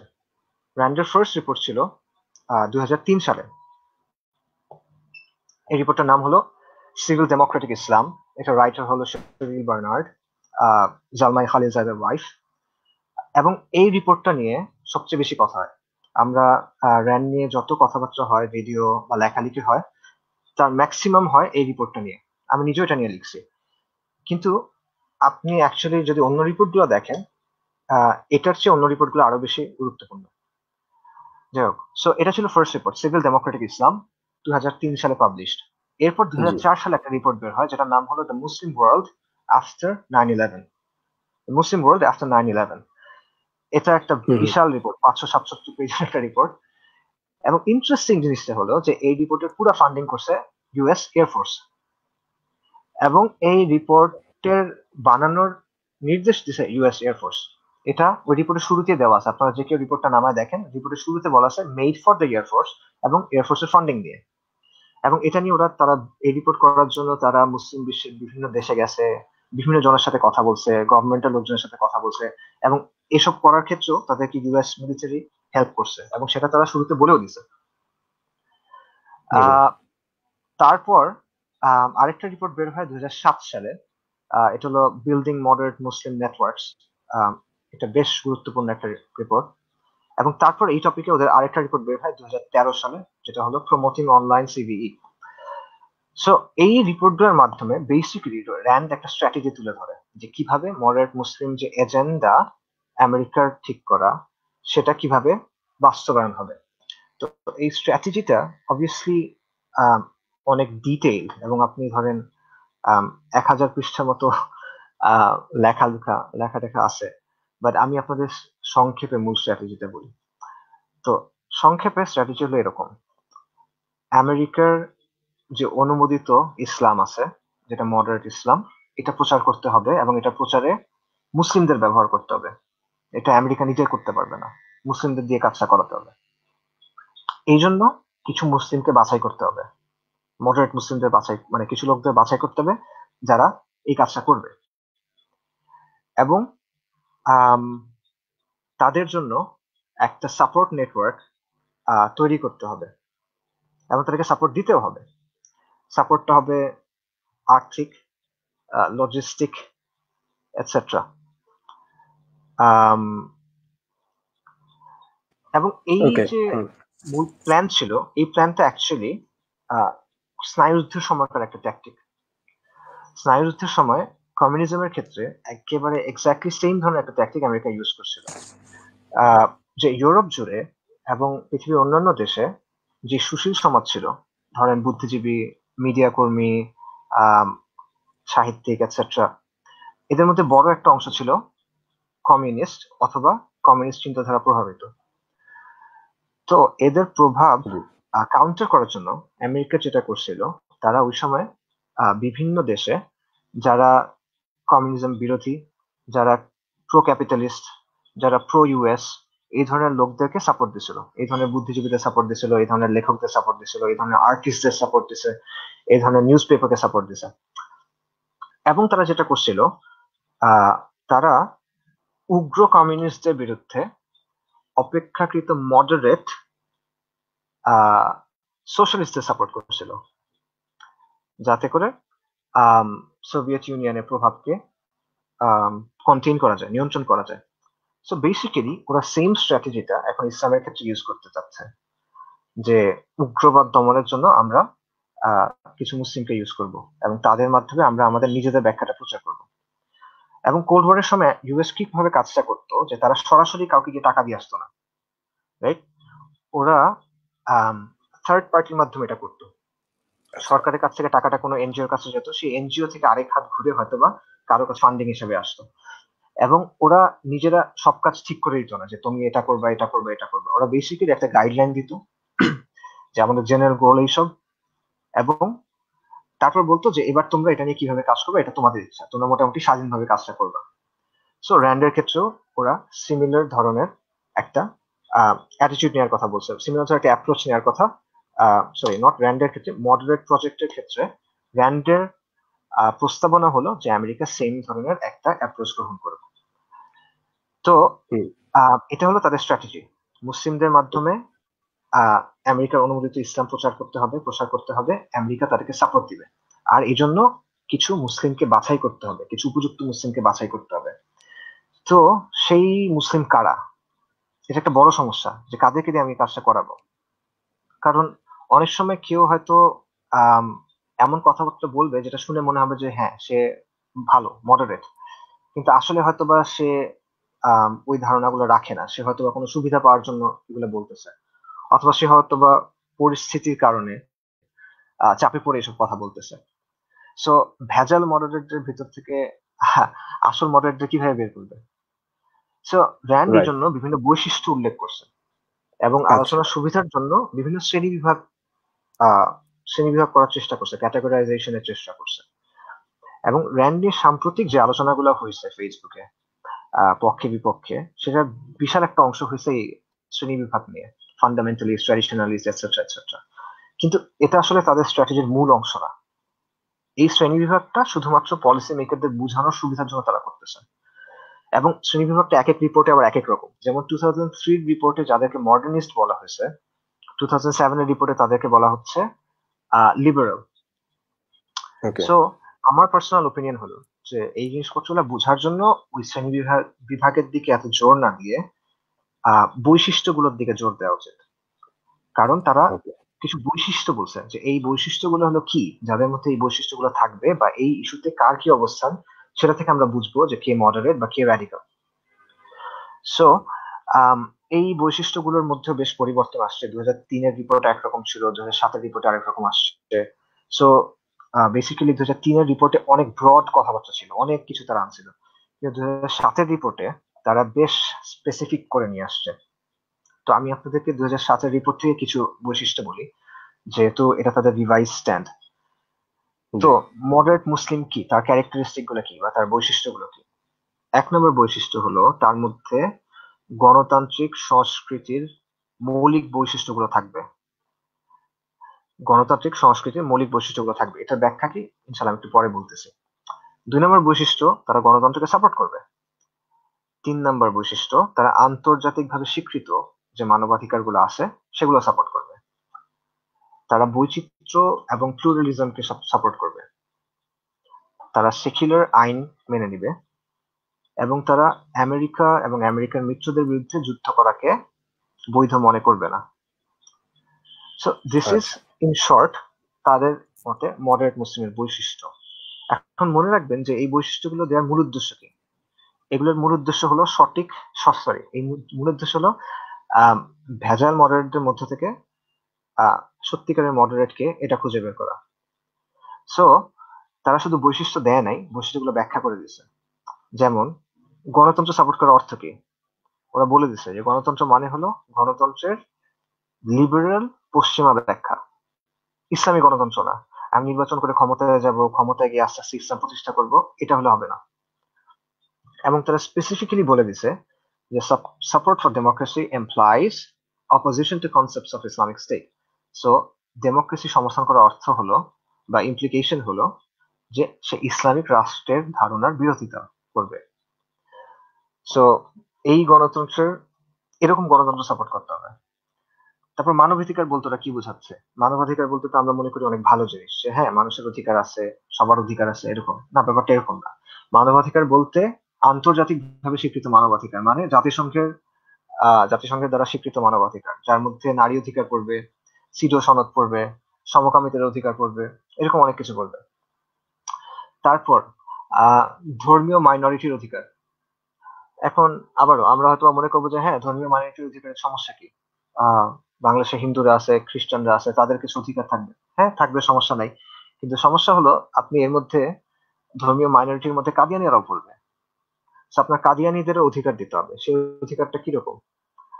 আহ এটা ওদের পছন্দ মতো হতে হবে। আপনি জাস্ট বললে হবে না যে আমি ধর্মীয় মাইনরিটিদের অধিকার দিই, যেভাবে তারা অধিকারকে ডিফাইন করছে সেভাবে অধিকার দিতে হবে। সো এবং অবশ্যই সেকুলার আইনের প্রতি সমর্থন থাকতে হবে, যার অর্থ হইল প্রথমত সে সেকুলার আইন মেনে নিবে, দ্বিতীয়ত সে ইসলামী শরিয়া প্রতিষ্ঠার কোনো চেষ্টা করবে না। সে মনে করবে যে সেকুলার রাষ্ট্র, ওয়েলফেয়ার স্টেট, এগুলো যথেষ্ট, এগুলো দ্বারা ইসলামের উদ্দেশ্য পূরণ হয়ে যাচ্ছে, আমাদের ইসলামী শরিয়া প্রতিষ্ঠার কোনো দরকার নেই, ইসলামী রাষ্ট্রের কোনো দরকার নেই।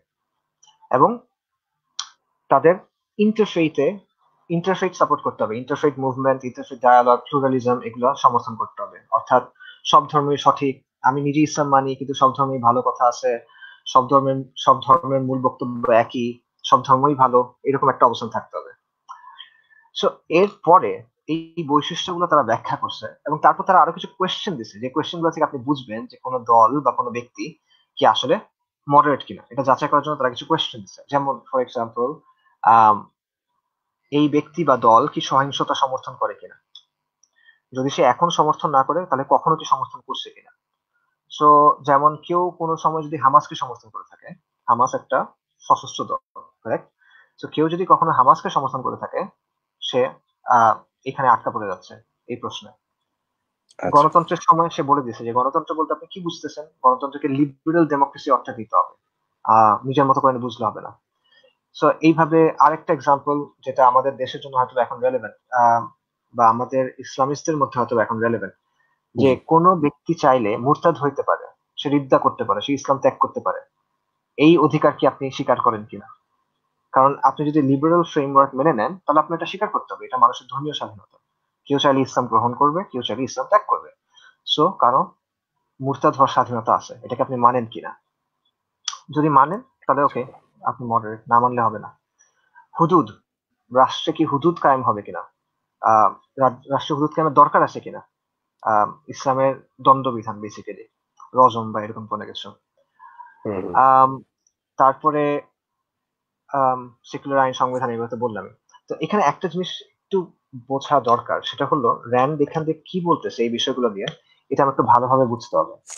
কারণ আপনি দেখবেন যে উপরের অনেকগুলো জিনিস আমরা মুসলিমরা ইন জেনারেল বাধ্য হয়ে মেনে নিছি বলতে এটা আমাদের উপর চাপায় দেওয়া হয়েছে। আমরা এখন যে সেকুলার রাষ্ট্রে থাকি, আমরা বলতে পুরো পৃথিবীর মুসলিমরা যেসব রাষ্ট্রে থাকে সেখানে এগুলা চাপায় দেওয়া হয়েছে এবং আমরা নিরুপায়, আমরা হয়তো এটা বদলাতে পারতেছি না। তো আমরা একরকম বাধ্য হয়ে এগুলা মেনে নিছি এক অর্থে। এখন প্রশ্ন হলো, এই কারণে আমরা কি মডারেট কিনা, মানে আমেরিকার দৃষ্টিতে বা র্যান্ডের দৃষ্টিতে এটার মাধ্যমে আমরা কি মডারেট হতে পারলাম কিনা? উত্তর হলো যে না, এটার মাধ্যমে আপনি মডারেট হতে পারেন নাই। কেন পারেন নাই? কারণ র্যান্ড যে মুসলিমকে মডারেট বলতেছে, সে শুধু এগুলো মানে না, সে মনে করে এগুলো ইসলাম সম্মত। This is a very crucial difference. সে মনে করে যে এই অবস্থানগুলোর সাথে ইসলামের কোনো সংঘর্ষ নেই। সো আমি জানি যে বাংলাদেশে মুরতাদের শাস্তি নাই, আপনি জানেন যে বাংলাদেশে শরিয়ার শাসন নেই, এবং আমরা জানি যে এটা আমরা বদলাতে পারতেছি না এই মুহূর্তে। সেটা ঠিক আছে, কিন্তু আমি আর আপনি এটা সঠিক মনে করি না। আমরা মনে করি না যে এটা ইসলাম, আমরা আমরা আমরা বিশ্বাস করি যে এটা ইসলামের সাথে সাংঘর্ষিক। কিন্তু যে মডারেট, সে বলবে যে না, কেউ ইচ্ছা করলে ধর্ম বদলাতে পারবে, মুরতাদের শাস্তি মৃত্যুদণ্ড, এটা আসলে সঠিক না, এটা একটা ভুল ব্যাখ্যা। আহ, এটা আসলে আহ, আমরা ভুল বুঝতেছি। সো তারপর ধরেন কাদিয়ানির ইস্যুটা, কাদিয়ানিদের ইস্যুটা, কাদিয়ানিদের কাফের ঘোষণা করা বা তাদের উপাসনালয়কে মসজিদ বলা যাবে না, এরকম দাবি করা উচিত না। এটা ইসলামের শিক্ষা না। আমরা তাদের মেনে নেওয়া উচিত। আমরা তাদের মুসলিম মনে করব, বা মুসলিম যদি মনে নাও করি আমরা তাদের মেনে নিব, তাদের বিরোধিতা করবো না। এটা ইসলামের শিক্ষা। মডারেট এরকম বলবে। হুদুদ বাস্তবায়ন করা, না, হুদুদের আসলে, এটা আসলে ইসলামের দাবি না। হুদুদ গুলো আসলে বাস্তবে প্রয়োগের জন্য ছিল না, এগুলা এক ধরনের স্কেয়ার ট্যাকটিক, ভয় দেখানোর জন্য ছিল, এবং এগুলো আসলে ওই সময়ের জন্য প্রযোজ্য ছিল। এখন এগুলা বাস্তবায়ন করতে গেলে আসলে করা যাবে না, করার দরকারও নাই। কারণ আধুনিক যে বিচার ব্যবস্থা আছে সেটা দিয়ে শরিয়ার মাকাসিদ পূরণ হয়ে যাচ্ছে। সো হুদুদ দরকার নেই, বা হুদুদের কথা আমরা নতুন করে চিন্তা করতে হবে, নতুন করে ব্যাখ্যা করতে হবে, এটসেট্রা। সো আপনার এবং একজন মডারেটের মধ্যে পার্থক্য হলো যে আপনি এটা বাধ্য হয়ে মানতেছেন, কিন্তু আপনি মনে করতেছেন এগুলো ভুল। কিন্তু যে মডারেট, সেটা শুধু মানে না, সেটা ইসলামী ভাবে বৈধ প্রমাণ করার চেষ্টা করে। সো এইটা হলো মডারেট মুসলিমের বৈশিষ্ট্য। এবং অবভিয়াসলি এই বৈশিষ্ট্যগুলো যার মধ্যে সবগুলো আছে, সে মুসলিমই না, সে কাফের, সে মুরতাদ। কিন্তু র্যান্ডের কাছে সে হলো মডারেট মুসলিম। সো এখান থেকে এটাও বোঝা যায় যে র্যান্ডের যে ক্লাসিফিকেশন আছে এটা আসলে তেমন সিরিয়াসলি নেওয়ার মতো কিছু না, কারণ তারা ক্লিয়ার কুফরকে এরা ইসলাম বলতেছে। সো ইন শর্ট, এটা হলো র্যান্ডের মডারেট মুসলিম, সরি, মডারেট ইসলাম এজেন্ডা বাস্তবায়নের জন্য র্যান্ডের পলিসি সাজেশন, এবং তাদের কথা অনুযায়ী মডারেট মুসলিমদের বৈশিষ্ট্য। এখানে একটা উল্লেখযোগ্য পয়েন্ট হলো 2003-এ যখন ইনিশিয়ালি তারা রিসার্চ পেপার তৈরি করছিল, তখন তারা বলছিল যে তাদের প্রধান, মানে ইউএস এর প্রধান পার্টনার হওয়া উচিত মডার্নিস্টরা। কিন্তু 2007-এ এসে তারা বলছে যে না, মডার্নিস্টদের সাথে যারা মডারেট ট্র্যাডিশনালিস্ট এবং মডারেট সুফি, তাদেরকেও কাজে লাগানো উচিত। কারণ মডার্নিস্টদের আসলে তেমন একটা গ্রহণযোগ্যতা নাই মুসলিম বিশ্বে বা মুসলিমদের মধ্যে।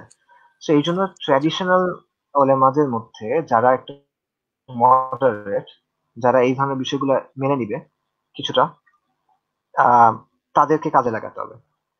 সো ইন শর্ট, এটা হলো মডারেট ইসলামের সাথে র্যান্ডের রিসার্চের সম্পর্ক। ওকে, ওকে। আচ্ছা, আরেকটা ইন্টারেস্টিং কোয়েশ্চেন আসতেছে, আপনি হয়তো এটারও অ্যান্সার করলে ভালো হবে ইনশাআল্লাহ। সেটা হচ্ছে যে র্যান্ডের এটা যদি আপনার মানে এটা তারা তো সিক্রেট রাখতে পারতো, মডারেট ইসলামের এই ব্যাপারটা, তারা এটাকে পাবলিক করলো কেন? এই কোশ্চেনটার অ্যান্সারটা আসলে নিতে চাই, কারণ হচ্ছে খুব ইন্টারেস্টিং। হয়তো পরে দিতে চাইলেও আপনি পরে দিতে পারেন। আমার একটা কোশ্চেন ছিল যে বাংলাদেশে, হ্যাঁ, জি, বাংলাদেশে র্যান্ডের মানে এরকম কি কোনো ব্যাপার আছে কিনা, মানে বাংলাদেশে কি কোনো প্রজেক্ট আছে কিনা আপনাদের জানা মতে, বা আচ্ছা, জি জি ভাই, আমি আসলে আপনার কোয়েশ্চেনটা অ্যান্সার দিচ্ছি, ওই কোয়েশ্চেনটা অ্যান্সার ইনশাল্লাহ দিচ্ছি। বাট তার আগে আমি আরেকটা জিনিস বলে নিই, সেটা হলো শিওর। বেসিক্যালি এই কথাগুলো যখন বলা হয় তখন দুইটা বিষয় আসে, যে মানে বেসিক্যালি এটার ভ্যালিডিটি কোয়েশ্চেন করা হয়, যে এটা কথাগুলো সত্যটা প্রমাণ কি, বা ইভেন এরকম বলা হয় যে ধরো এটা একটা রিপোর্ট জাস্ট, ওকে ফাইন, তারা রিপোর্ট করছে, কিন্তু এই রিপোর্ট যে গৃহীত হয়েছে এটার প্রমাণ কি। তো আমি এখানে একটু শর্ট করে বলি, তারপর আমি বাংলাদেশের বিষয়টা বলতেছি ইনশাআল্লাহ। ওকে তো ওকে। ল্যান্ডের রিপোর্ট যে গৃহীত হয়েছে বা টু সাম এক্সটেন্ট এটা আমেরিকা বাস্তবায়ন করতেছে, এটা বেশ অনেকগুলো প্রমাণ আছে। প্রথম প্রমাণ হলো র্যান্ডের ব্যাকগ্রাউন্ড, রাইট? সো র্যান্ডের ব্যাকগ্রাউন্ড থেকে আপনার একটু ক্লিয়ার হওয়ার কথা যে তারা খুব স্পেসিফিক ধরনের কাজ করে এবং তারা ইউএস গভর্নমেন্টের খুব কাছাকাছি থেকে কাজ করে। দ্বিতীয় উদাহরণ হলো যে র্যান্ডের একটা report was directly funded by the air force, এবং এয়ারফোর্সের নির্দেশেই তারা সেই প্রতিবেদন তৈরি করছে সরকারের বা ইউএস মিলিটারির সহায়তা নিয়ে। আচ্ছা, তৃতীয় এক্সাম্পল হলো বিভিন্ন ইউএস এর সাংবাদিকদের বিভিন্ন ইনভেস্টিগেটিভ রিপোর্টে বা অর্থাৎ অনুসন্ধানী রিপোর্টে এবং বিভিন্ন হুইসেল ব্লোয়ারদের মাধ্যমে এই বিষয়গুলো আমেরিকান মিডিয়াতে উঠে আসছে। সো ফর এক্সাম্পল এরকম একটা রিপোর্ট হলো 2005-এ US news and world report ম্যাগাজিনে একটা আর্টিকেল পাবলিশ হয়েছিল, যেটার নাম হলো হার্টস মাইন্ডস অ্যান্ড ডলার্স। এটা লিখছিল ডেভিড ক্যাপলান। সো যারা সম্ভব আমি সবাইকে হাইলি রেকমেন্ড করবো এই আর্টিকেলটা পড়ার জন্য। এবং এই আর্টিকেলটা 4 মাসের ইনভেস্টিগেশনের পরে তৈরি করা হয়েছিল, 100-এর বেশি ইন্টারভিউ পর তৈরি করা, এবং আম, বিভিন্ন গভর্নমেন্ট এজেন্সির মধ্য থেকে যারা হুইসেল ব্লোয়ার বা লিকার, তাদের কাছ থেকে ইনফরমেশন নিয়ে এবং তাদের দেওয়া বিভিন্ন ইন্টারনাল মেমো স্টাডি করে তারপরে এই রিপোর্টটা তৈরি করা হয়েছিল। এবং সেই রিপোর্টে এই বিষয়গুলা এক্স্যাক্টলি ভাবেই উঠে আসছে যে আমেরিকা 2001-এর পরে বেশ অনেকদিন ধরে চেষ্টা করতেছিল আহ, ইসলামকে বদলায় দেওয়ার বেসিক্যালি, এবং এখন তারা একটা বিশাল পলিটিক্যাল ওয়ারফেয়ার ক্যাম্পেইন শুরু করছে। অর্থাৎ তারা বিশ্বজুড়ে আহ, ইসলামের ব্যাখ্যা বদলায় দেওয়ার জন্য বা আমেরিকার পছন্দের একটা ব্যাখ্যা প্রচারের জন্য একটা বিশাল পলিটিক্যাল ওয়ারফেয়ার ক্যাম্পেইন শুরু করছে, যেটা সমান সমান কোনো কিছু কোল্ড ওয়ারের পর আর হয় নাই। এবং এই জন্য আমেরিকা তিনটা স্পেসিফিক্যালি তাদের গভর্নমেন্টের তিনটা অংশকে ইউজ করতেছে, নট নেসেসারি গভর্নমেন্টের বা তিনটা প্রতিষ্ঠানকে ইউজ করছে। একটা হলো স্টেট ডিপার্টমেন্ট, একটা হলো সিআইএ, আর একটা হলো ইউএসএইড, রাইট? ইউএসএইড নিশ্চয়ই অনেকে চেনেন, বাংলাদেশে অনেক কাজ টাজ করে, সব জায়গাতেই করে। সো এই রিপোর্টে এরকম অনেক ইনফরমেশন উঠে আসছে, এবং আমেরিকা এটার জন্য 2 হাতে টাকা খরচ করতেছে, মিলিয়ন্স অফ ডলার্স খরচ করতেছে। আহ, বিভিন্ন দেশে তারা থিঙ্ক ট্যাঙ্ক, মিডিয়া এবং এনজিওর পেছনে টাকা খরচ করতেছে, যার উদ্দেশ্য হলো ইসলামকে বদলায় দেওয়া, আম, গণতান্ত্রিক মূল্যবোধ, নারী অধিকার, সম্প্রীতি, এসব মূল্যবোধ প্রমোট করা। জি কমপক্ষে করছে মুসলিম স্কুল, মুসলিম থিঙ্ক ট্যাঙ্ক, কর্মশালা, পাঠচক্র ইত্যাদির জন্য টাকা দিচ্ছে। মূল উদ্দেশ্য হলো মডার্ন ইসলামের প্রচার করা। সো এই বিষয়গুলা আপনি দেখবেন যে তাদের মিডিয়াতে উঠে আসছে, এবং যে কেউ you can check this, just খুঁজে দেখতে পারেন, এগুলো সবই ভেরি ইন্ডিপেন্ডেন্টলি ভেরিফাই করা যায়। আমি তিনটা প্রমাণ বললাম, রাইট? চতুর্থ প্রমাণ জি হলো উইকিলিক্স। আপনি উইকিলিক্স এর ডকুমেন্টে দেখবেন, বিভিন্ন ডকুমেন্টে আসছে যে বিভিন্ন দেশে আমেরিকান কনসুলেট থেকে মেইলে বলা হচ্ছে যে তারা আহ, একদিকে কোট আনকোট মডারেটদের সাপোর্ট করতেছে, এবং অন্যদিকে যারা তাদের কাছে র্যাডিক্যাল তাদের উপর নজরদারি করতেছে। সো ফর এক্সাম্পল আমি বেশিক্ষণ খুঁজতে পারি নাই, বাট আমি নিজে দেখলাম যে Brazil, Indonesia, Ireland, Italy, Malaysia, সব বিভিন্ন দেশের কথা এখানে আসছে, যে এসব দেশে সরাসরি আমেরিকান কনসুলেট থেকে আহ, তারা বিভিন্ন মিটিং অ্যারেঞ্জ করতেছে, নেটওয়ার্কিং করাচ্ছে, অথবা নজরদারি করতেছে, অথবা ট্রেনিং করার জন্য বিভিন্ন যে নেটওয়ার্কিং মিটিং হচ্ছে সেখান থেকে মানুষ সিলেক্ট করা হচ্ছে ট্রেনিং এর জন্য। সো এটা হলো আরেকটা এক্সাম্পল। আপনারা উইকিলিক্স, মডারেট মুসলিম বা মডারেট ইসলাম বিবাদী খোঁজাখুঁজি করে একটু সময় দিতে হবে, তাহলে ইনশাল্লাহ এরকম অনেক কিছু পাবেন। জি আম, এবং সবচেয়ে লাস্ট যে প্রমাণটা হলো সেটা হলো বাস্তবতা। আপনি আপনার চারপাশে তাকায় দেখেন, কি অবস্থা এখন। র্যান্ডেল লিস্টে যেসব বৈশিষ্ট্যের কথা আসছে সেগুলো কিন্তু কোনোভাবে মেইন স্ট্রিম ইসলামের অংশ না, কখনো ছিল না। ইভেন গণতন্ত্রের ব্যাপারটা যেটা, গণতন্ত্র যারা একসেপ্ট করে নিছে তারাও কিন্তু অনেক শর্ত দিয়ে মানছিল এটা, যে এটা আমরা বাধ্য হয়ে করতেছি, এটা অপারগতার কারণে করতেছি, এটা আমরা একটা অনেক শর্ত দিয়ে মানতেছি, আমরা গণতন্ত্রের একটা নির্দিষ্ট অর্থে নিচ্ছি, এভাবে বলে তারা মানছে। কিন্তু আজকে আপনি দেখবেন যে র্যান্ডের বলা প্রত্যেকটা পজিশনকে ডিফেন্ড করে কোনো না কোনো আলেম বা দায়ীর আপনি কথা পাবেন যাদেরকে ট্র্যাডিশনাল বা অর্থোডক্স মনে করা হয়।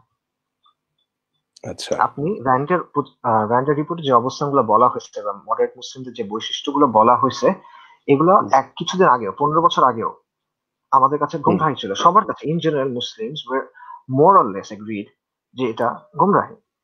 কিন্তু এখন আপনি দেখবেন যে এমন আলেম বা দায়ী যাদেরকে ট্র্যাডিশনাল আলেম মনে করা হয়, তারা এগুলোর জাস্টিফিকেশন দিচ্ছে। এবং ট্র্যাডিশনাল কথাটা আমি খুব লুজলি ইউজ করতেছি, বিকজ ট্র্যাডিশনাল কথাটার অন্য অনেক অর্থ হয় যেটা হয়তো এখানে প্রযোজ্য না। বাট ইন জেনারেল যাদেরকে মনে করা হয় যে তারা অর্থোডক্স আলেম, তাদের মধ্যে অনেকেই আহ, এগুলো ডিফেন্ড করছে, বিশেষ করে পশ্চিমের এমন অনেক দায়ী আছে যারা, আপনি গত 15 বছর আগের কথা বা 10 বছর আগের কথা আর আজকের কথার মধ্যে মানে কোনো মিল পাবেন না, আকাশ পাতাল ফারাক। আম, এমন অনেক অবস্থানকে ইজতিহাদ বলে চালায় দেওয়া হচ্ছে, যেটা হলো একদম মডার্নিস্টের অবস্থান, একেবারে কাট্টা মডার্নিস্টের অবস্থান। সেটাকে এখন সাপোজিটলি যারা ট্রেডিশনাল তারা জাস্টিফাই করতেছে। এবং বাংলাদেশেও আপনি দেখেন যে বাংলাদেশে আম, জামাত জি ইসলামের যে রিফর্ম উইংটা আছে, মানে যেটা বের হয়ে গেছে, জন আকাঙ্ক্ষা বাংলাদেশ বা এবি পার্টি বা যেরকম, জি, আপনি নতুন এদের করে যেটা। অবস্থান, জি জি এক্স্যাক্টলি, এদের অবস্থান, এদের রেটরিক, এদের ঘরানার যারা আছে তাদের লেখা, তাদের সাইট দেখেন, অলমোস্ট 100% মিল পাবেন আপনি র্যান্ডের চেকলিস্টের সাথে। মুর্তাদের শাস্তি, হুদুদ, কাদিয়ানি, আপনি ধরে ধরে মিলাবেন এবং দেখবেন কল্যাণ রাষ্ট্র, সেকুলার ফ্রেমওয়ার্ক, এভরিথিং আপনি দেখবেন যে অলমোস্ট কমপ্লিট মিলে যায়। So okay. এবং এটা জাস্ট আমি একটা দলের কথা বলতেছি, এটা জাস্ট একটা এক্সাম্পল হিসেবে, there are other people as well। এবং সবচেয়ে ভয়ঙ্কর যেটা আমার কাছে পার্সোনালি যেটা মনে হয় সবচেয়ে বিপজ্জনক যে বিষয়টা, সেটা হলো জেনারেল লাইনের লোকজনের কথা আমি কিছু বললামই না, এটা আসলে মানে যারা সেকুলার হুম লাইন থেকে আসি আমরা, তাদের হুম। উপর এগুলোর প্রভাব আসলে খুবই বেশি, এবং আমরা আসি আসলে ওরকম একটা চিন্তা ভাবনা নিয়ে। So true. তাদের কথা আমি আলাদা করে কিছু বললামই না। এবং যে সেকুলার লাইন থেকে যারা আসে তারা মূলত ওয়েস্টার্ন দায়ী বা সোলারদের কথাই শোনে, সো এগুলো আরো বাড়ে তখন। কিন্তু আপনি এখন যেটা হচ্ছে যে স্লোলি বাট শিওরলি আলিয়া এবং কওমি মাদ্রাসা থেকে এমন অনেকে উঠে আসতেছে বা এমন অনেকে তৈরি হচ্ছে যারা এই ধরনের চিন্তা দ্বারা প্রভাবিত, এবং যারা মডারেট অবস্থানগুলা বুঝে না বুঝে গ্রহণ করতেছে এবং এগুলোর জি। ইসলামী জাস্টিফিকেশন দেওয়ার চেষ্টা করতেছে। সো আচ্ছা, আমি একটা কথা একটু বলতে চাই, আপনাকে একটু ইন্টারফেয়ার করতেছি আর কি মাঝখানে। জি, জি, যদি কিছু মনে করেন। সেটা হচ্ছে যে এই যে একটা নাম বললেন একটা দলের বা এটা কি আপনার কি মনে হয় যে ইন্টেনশনালি করতেছে না ওটার প্রভাবে তারা প্রভাবিত হয়ে করতেছে? মানে জাস্ট যারাই করতেছে বা আচ্ছা, কওমি মাদ্রাসায়। আম, জি। আম, আমি আমি এটা মানে শিওর না আসলে। ওকে, এবং আমার মতে ওকে। এটা আসলে ইম্পর্টেন্ট না যে তারা কি ওকে। এটা জেনে বুঝে করতেছে নাকি তারা না বুঝে করতেছে, because at the end of the day একটা মানুষ বা একটা দল বা কেউ, সে দালাল না এটা আসলে আমার মাথা ব্যথা না, সে যা ইচ্ছা করুক এটা তার ব্যাপার। আমার বিষয়টা হুম। হলো যে সে যেভাবেই করুক, ক্ষতিটা মুসলিমদের হচ্ছে। ট্রু। তারা ট্রু। ইসলামের একটা ভুল ব্যাখ্যা উঠায় দিচ্ছে এবং তারা আমেরিকার এজেন্ট একটা বুঝে না বুঝে যেটাই হোক তারা এটা অ্যাডভান্স করতেছে। সমস্যাটা এই জায়গায়, সে রাইট। এটা এমন হইতেই পারে যে তারা না বুঝে করতেছে, অথবা এমন হইতে পারে যেটা মিক্স, কেউ বুঝে করতেছে কেউ না বুঝে করতেছে। সো এটা একটা আম, আম, আমার পার্সোনাল ওপিনিয়ন হলো এটা তেমন একটা রেলেভেন্ট না, তারা বুঝে ওকে। করতেছে কি না বুঝে করতেছে। জি। মূল বিষয় হলো যে জিনিসটা হচ্ছে, এবং আমাদের যেটা হুম। বোঝা দরকার সেটা হলো ব্যক্তির উপর ফোকাস করা আমাদের আসলে দরকার নেই, বা কোনো দলের উপর ফোকাস করা আমার দরকার নেই। এবং আমি ট্রু। এখানে তাদের কথা বললাম এটা শুধুমাত্র এক্সাম্পল দেওয়ার জন্য, আমার হুম পার্সোনাল হুম কোনো হুম, ইস্যুস এখানে নাই, সেটাই। বোঝার জন্য। এবং আমাদের ইন্ডিভিজুয়াল বা কোনো দলের উপর ফোকাস করার দরকার নেই, কিন্তু আমাদের বিষয়টা বোঝা দরকার। সো কারণ দল বদলায়, মানুষ বদলায়, একজন গেলে আরেকজন আসে। সো আপনি জি। যদি মানুষ চিনেন তাহলে সমস্যা, আপনার হক আর বাতিলকে চিনতে হবে। ট্রু। আপনি হক আর বাতিল দিয়ে তারপর মানুষ চিনবেন, উল্টাটা না।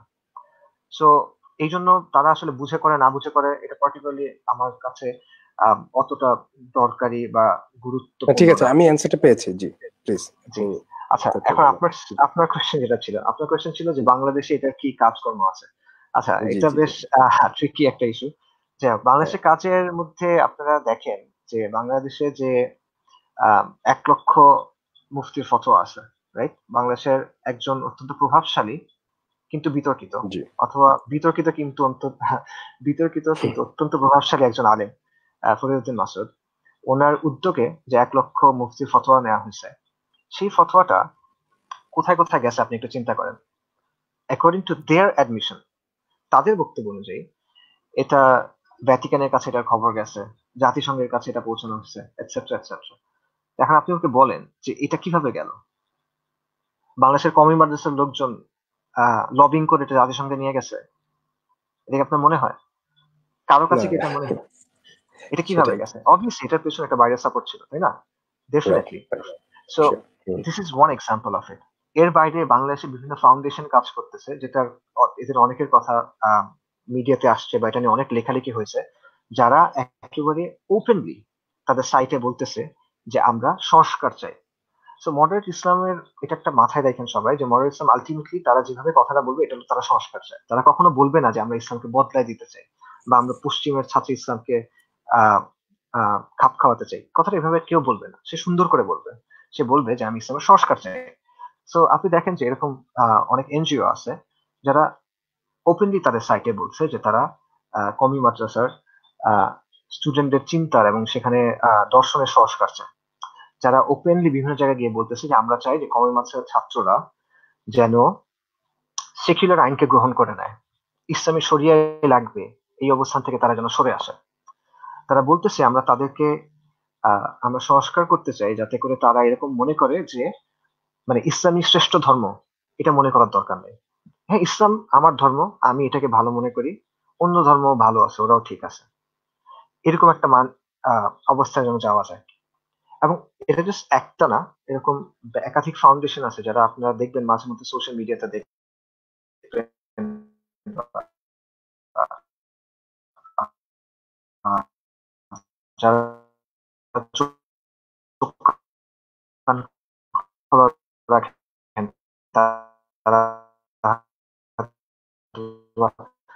নিউজও দেখবেন হচ্ছে যে ব্র্যান্ডের যে তারা হয়তো তাদের সাইটে বলছে বা তারা অন্য কোথাও বলছে যে they have work with the United States. Not just that, আপনি অনেক অনুষ্ঠানে দেখবেন ডিরেক্টলি বড় বড় করে বলা আছে যে অমুক দেশের সাথে একসাথে করা, অমুক দূতাবাসের সাথে একসাথে আয়োজন করা। তো এটা একদম ক্লিয়ার বিষয়টা, অ্যাকচুয়ালি এখানে কোনো লুকোছাপা আসলে ভাবে নাইও। সো এটা হলো আরেকটা এক্সাম্পল যে বাংলাদেশে এই ধরনের কিছু হচ্ছে কি হচ্ছে না। এর বাইরে আপনি দেখেন যে কিছুদিন আগে, নট কিছুদিন আগে, গত বছর এক্স্যাক্টলি, আম, যে বাংলাদেশের সব পত্রিকার ফার্স্ট পাতায় একটা এই আসলো, বিজ্ঞাপন আসলো, সম্প্রীতি বাংলাদেশ। আপনি দেখেন সেখানে কোন কোন জিনিস থেকে তারা র্যাডিক্যালিজম বলতেছে, ইসলামী জি। শাসন ব্যবস্থা চাওয়া, শরিয়া আইন প্রতিষ্ঠা করার ইচ্ছা থাকা বা এটা দরকার মনে করা, পৃথিবীতে মুসলিম নির্যাতন নিয়ে উদ্বিগ্ন হওয়া, তাওহীদ শিরক নিয়ে কথা বলা, তাগুত নিয়ে কথা বলা। সো সামাজিক ও রাষ্ট্রীয় বিভিন্ন আচার বিশ্বাসকে ইসলামের দৃষ্টিকোণ থেকে পর্যালোচনা করা, মূল্যায়ন করা, এগুলো হলো উগ্রবাদের সাইন। এটা বাংলাদেশের একটা সাপোজিটলি 90% মুসলিম দেশের জাতীয় পত্রিকায় একসাথে বের হয়েছে। How is that possible? এবং কিভাবে এই জিনিসপত্রগুলো সবই আমেরিকানরা যে ক্রাইটেরিয়া দিছে বা তৈরি করছে তার সাথে মিলে যাচ্ছে। সো এরকম অনেক কিছু বাংলাদেশে আছে যেটা হয়তো আপনি জি। দেখতেছেন, যেটা কিছু হয়তো আমরা দেখছি, কিছু হয়তো আমরা দেখতেছি না। সো এইটা আরেকটা আম, বাংলাদেশের অ্যাসপেক্ট, এবং এখানে আসলে বাংলাদেশের ধরনের কারণে আমরা এটা বিস্তারিত জানতে পারবো না। কারণ ধরেন আমেরিকা বা অন্যান্য দেশে মিডিয়া মোটামুটি ফ্রি, যে ওখানে মিডিয়ার যে কন্ট্রোল থাকে সেটাও অনেক মানে রেস্ট্রিক্টেড, কিন্তু বাংলাদেশের ক্ষেত্রে এই ব্যাপারটা এরকম না। তো বাংলাদেশে এইসব জিনিস মিডিয়ার মাধ্যমে আপনি জানবেন সেই সুযোগটা নাই। আর মিডিয়ার বাইরে সাধারণভাবে আমাদের মুসলিমদের এটা জানার কোনো উপায় নেই, পাবলিকলি অ্যাভেলেবল আচ্ছা, ইনফরমেশনের বাইরে আমাদের তেমন জানার সুযোগ নেই। সুযোগ নেই। So hmm. এই কারণে আমরা তো ডিটেল গুলো কখনোই জানবো না। But if you look at the trends, কি কি হচ্ছে, কি কি ডেভেলপমেন্ট হচ্ছে, এবং মিডিয়াতে যা যা আসতেছে, আপনি যদি জাস্ট সেগুলো ফলো করেন, পাবলিকলি অ্যাভেলেবল ইনফরমেশন দেখেন, তাহলে আপনি দেখবেন যে হ্যাঁ, এখানে আহ, এই জিনিসটা প্রমোশন হচ্ছে, এবং ডেফিনেটলি এখানে অনেক মানুষ এগুলো দ্বারা প্রভাবিত হচ্ছে। জি সো এটা হলো ওই কোয়েশ্চেনটার উত্তর। আর যে কোয়েশ্চেনটা অনেকবার আসে যে যদি এটা একটা কনস্পিরেসি হয়, তাহলে এটা পেপারটা পাবলিক কেন, তারা এটা পাবলিকলি কথা বলতেছে, রাইট? জি এইটার উত্তর হলো যে প্রথমত, পাবলিকলি কি ইনফরমেশন আছে একটু দেখেন আপনি। পাবলিকলি কিছু জেনারেল ইনফরমেশন আছে যে আমরা এটা হ্যাঁ চাই, এইটার জন্য এই ধরনের লোককে আমরা ইউজ করতে পারি, হুম কিন্তু হুম কোনো স্পেসিফিক দেওয়া নাই কে কখন কাকে কিভাবে। এই প্রশ্নগুলোর উত্তর নাই। কে ওকে কখন কাকে কিভাবে টাকা দিচ্ছে, সাপোর্ট দিচ্ছে, মিডিয়া সাপোর্ট দিচ্ছে, লজিস্টিক সাপোর্ট দিচ্ছে, এটার কোনো কথা আপনি পাবেন না কিন্তু। সো জি এগুলো হলো অ্যাকচুয়ালি ইম্পর্টেন্ট ইনফরমেশন। আপনি যদি এগুলো মানে কেউ যদি জানতে চায়, তার অ্যাকচুয়ালি এই ইনফরমেশন জানা দরকার, কিন্তু এই স্পেসিফিক গুলো আপনি পাবেন না। এগুলো ক্লাসিফাইড ইনফরমেশন, আপনি জেনারেল ইনফরমেশনটা পাচ্ছেন। সো জেনারেল ইনফরমেশনটা কেন পাচ্ছেন, এটার একটা কারণ হলো আপনি বিষয়টা ইউএস এর দৃষ্টিকোণ থেকে দেখেন।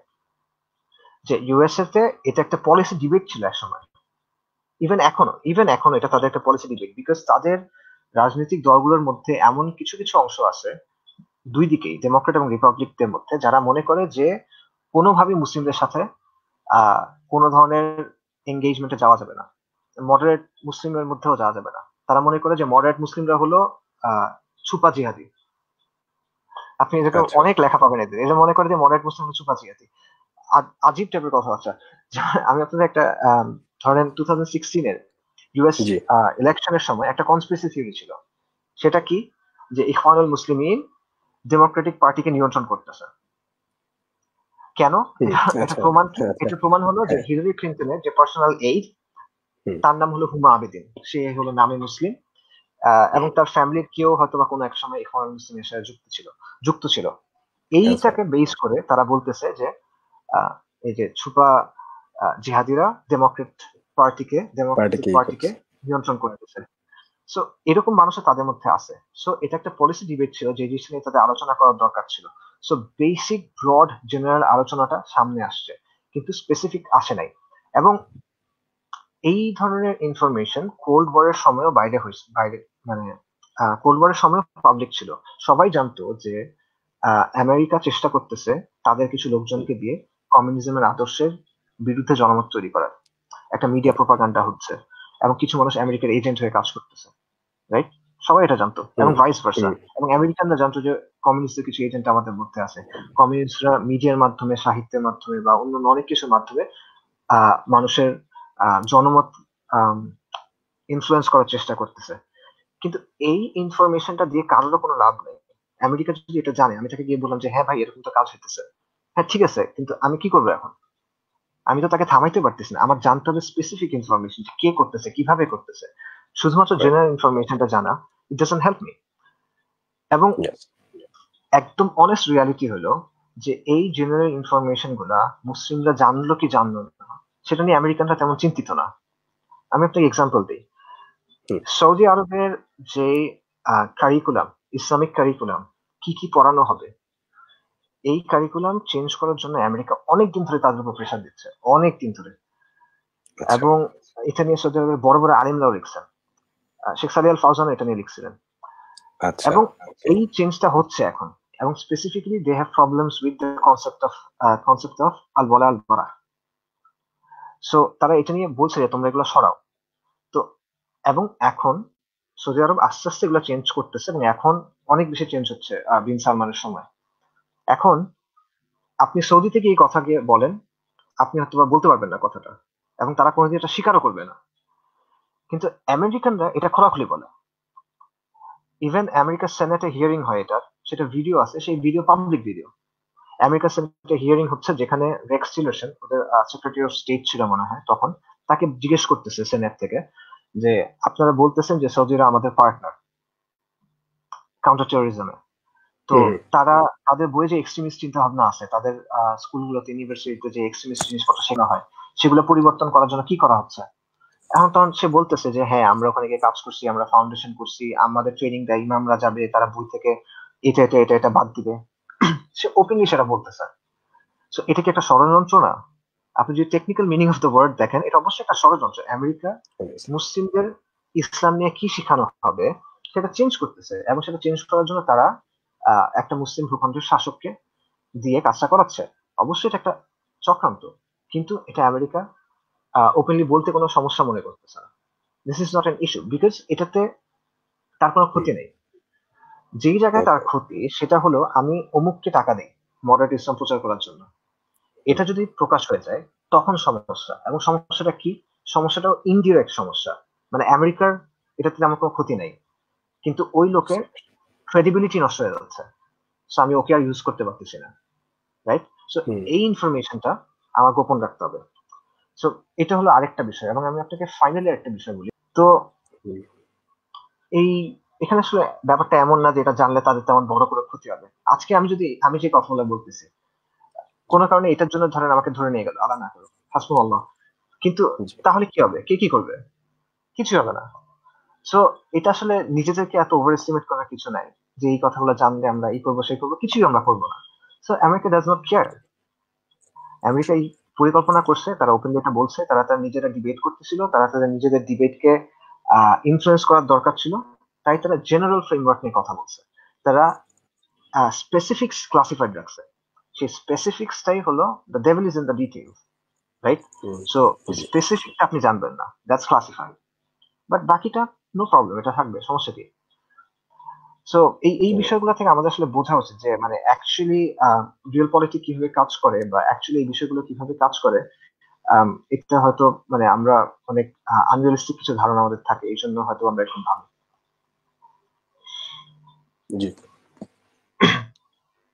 জি ভাই, সো এটা হলো এই কোয়েশ্চেনের ব্যাপারে আমার উত্তর শেষ আর কি। আচ্ছা আচ্ছা আচ্ছা। এখন আমরা তো মানে আচ্ছা বাংলাদেশের ব্যাপারটাও বুঝলাম, আর আপনি এটাও বললেন যে র্যান্ড কেন আহ, আহ, প্রকাশ্যে করে, তাই না? মানে প্রকাশ্যে বলার কারণটা কি, এটাও আমরা বুঝলাম। এন্ড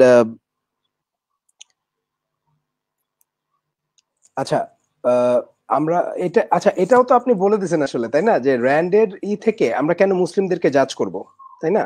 এটা কি আচ্ছা, মানে হ্যাঁ, এটা আমার হ্যাঁ একটা লিস্টে ছিল আমার কোয়েশ্চেন হিসেবে, কারণ এই কোয়েশ্চেনটাও আসছে যে হ্যাঁ র্যান্ডের ক্লাসিফিকেশন দিয়ে আমরা কেন মুসলিমদের জাজ করব? হ্যাঁ না, মানে আমরা করবো না। আচ্ছা, ওকে, র্যান্ডের র্যান্ডের ক্লাসিফিকেশন দিয়ে আমরা মুসলিমদের জাজ করবো না। এবং আমাদের একটা জিনিস স্বীকার করতে হবে বা বুঝতে হবে যে ইসলামকে পশ্চিমা ধাঁচে ব্যাখ্যা করার যে প্রবণতা, এটা র্যান্ড থেকে জি শুরু না। আমি এটা আগেও বলছি, র্যান্ড থেকে শুরু না, এটা 2001-এর পরও শুরু না, এটা আরো অনেক জি আগে থেকে আছে, 150-200 বছর আগে থেকে আছে। আলিগড় থেকে মোহাম্মদ আবদু, জামালউদ্দিন আফগানি, এদের সময় মডার্নিস্ট মুভমেন্ট ছিল। সো জি ওইটা একটা ধারা ছিল।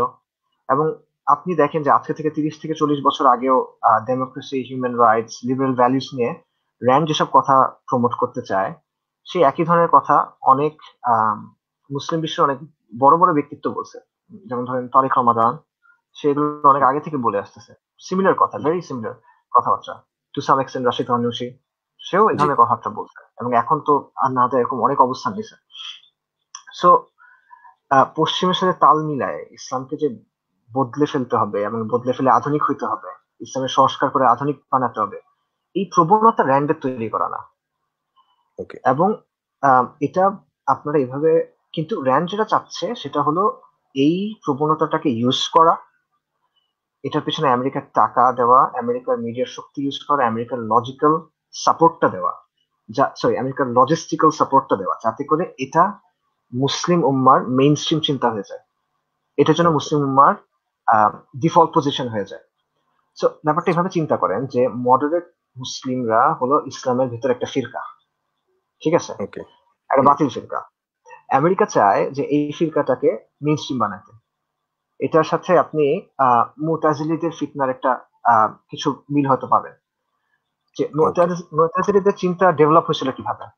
ন্যাচারালি, মানে কেউ বাইরে থেকে এসে টাকা পয়সা দিয়ে তাদেরকে সব চিন্তা করতে বলে নাই, এটা ন্যাচারালি এই গোমরাহিটা আসছে। আহ, আচ্ছা তারপর কি হয়েছে, বেশ কয়েকজন খলিফা জোর করে এটাকে ইসলামের মূল আকীদা হিসেবে প্রতিষ্ঠা করার চেষ্টা করছে, রাইট? হুম মুতাজিলিদের হুম আকীদাটা হুম বেশ কয়েকজন হুম খলিফা জোর করে এটাকে ইসলামের মূল আকীদা হিসেবে প্রতিষ্ঠা করার চেষ্টা করছে।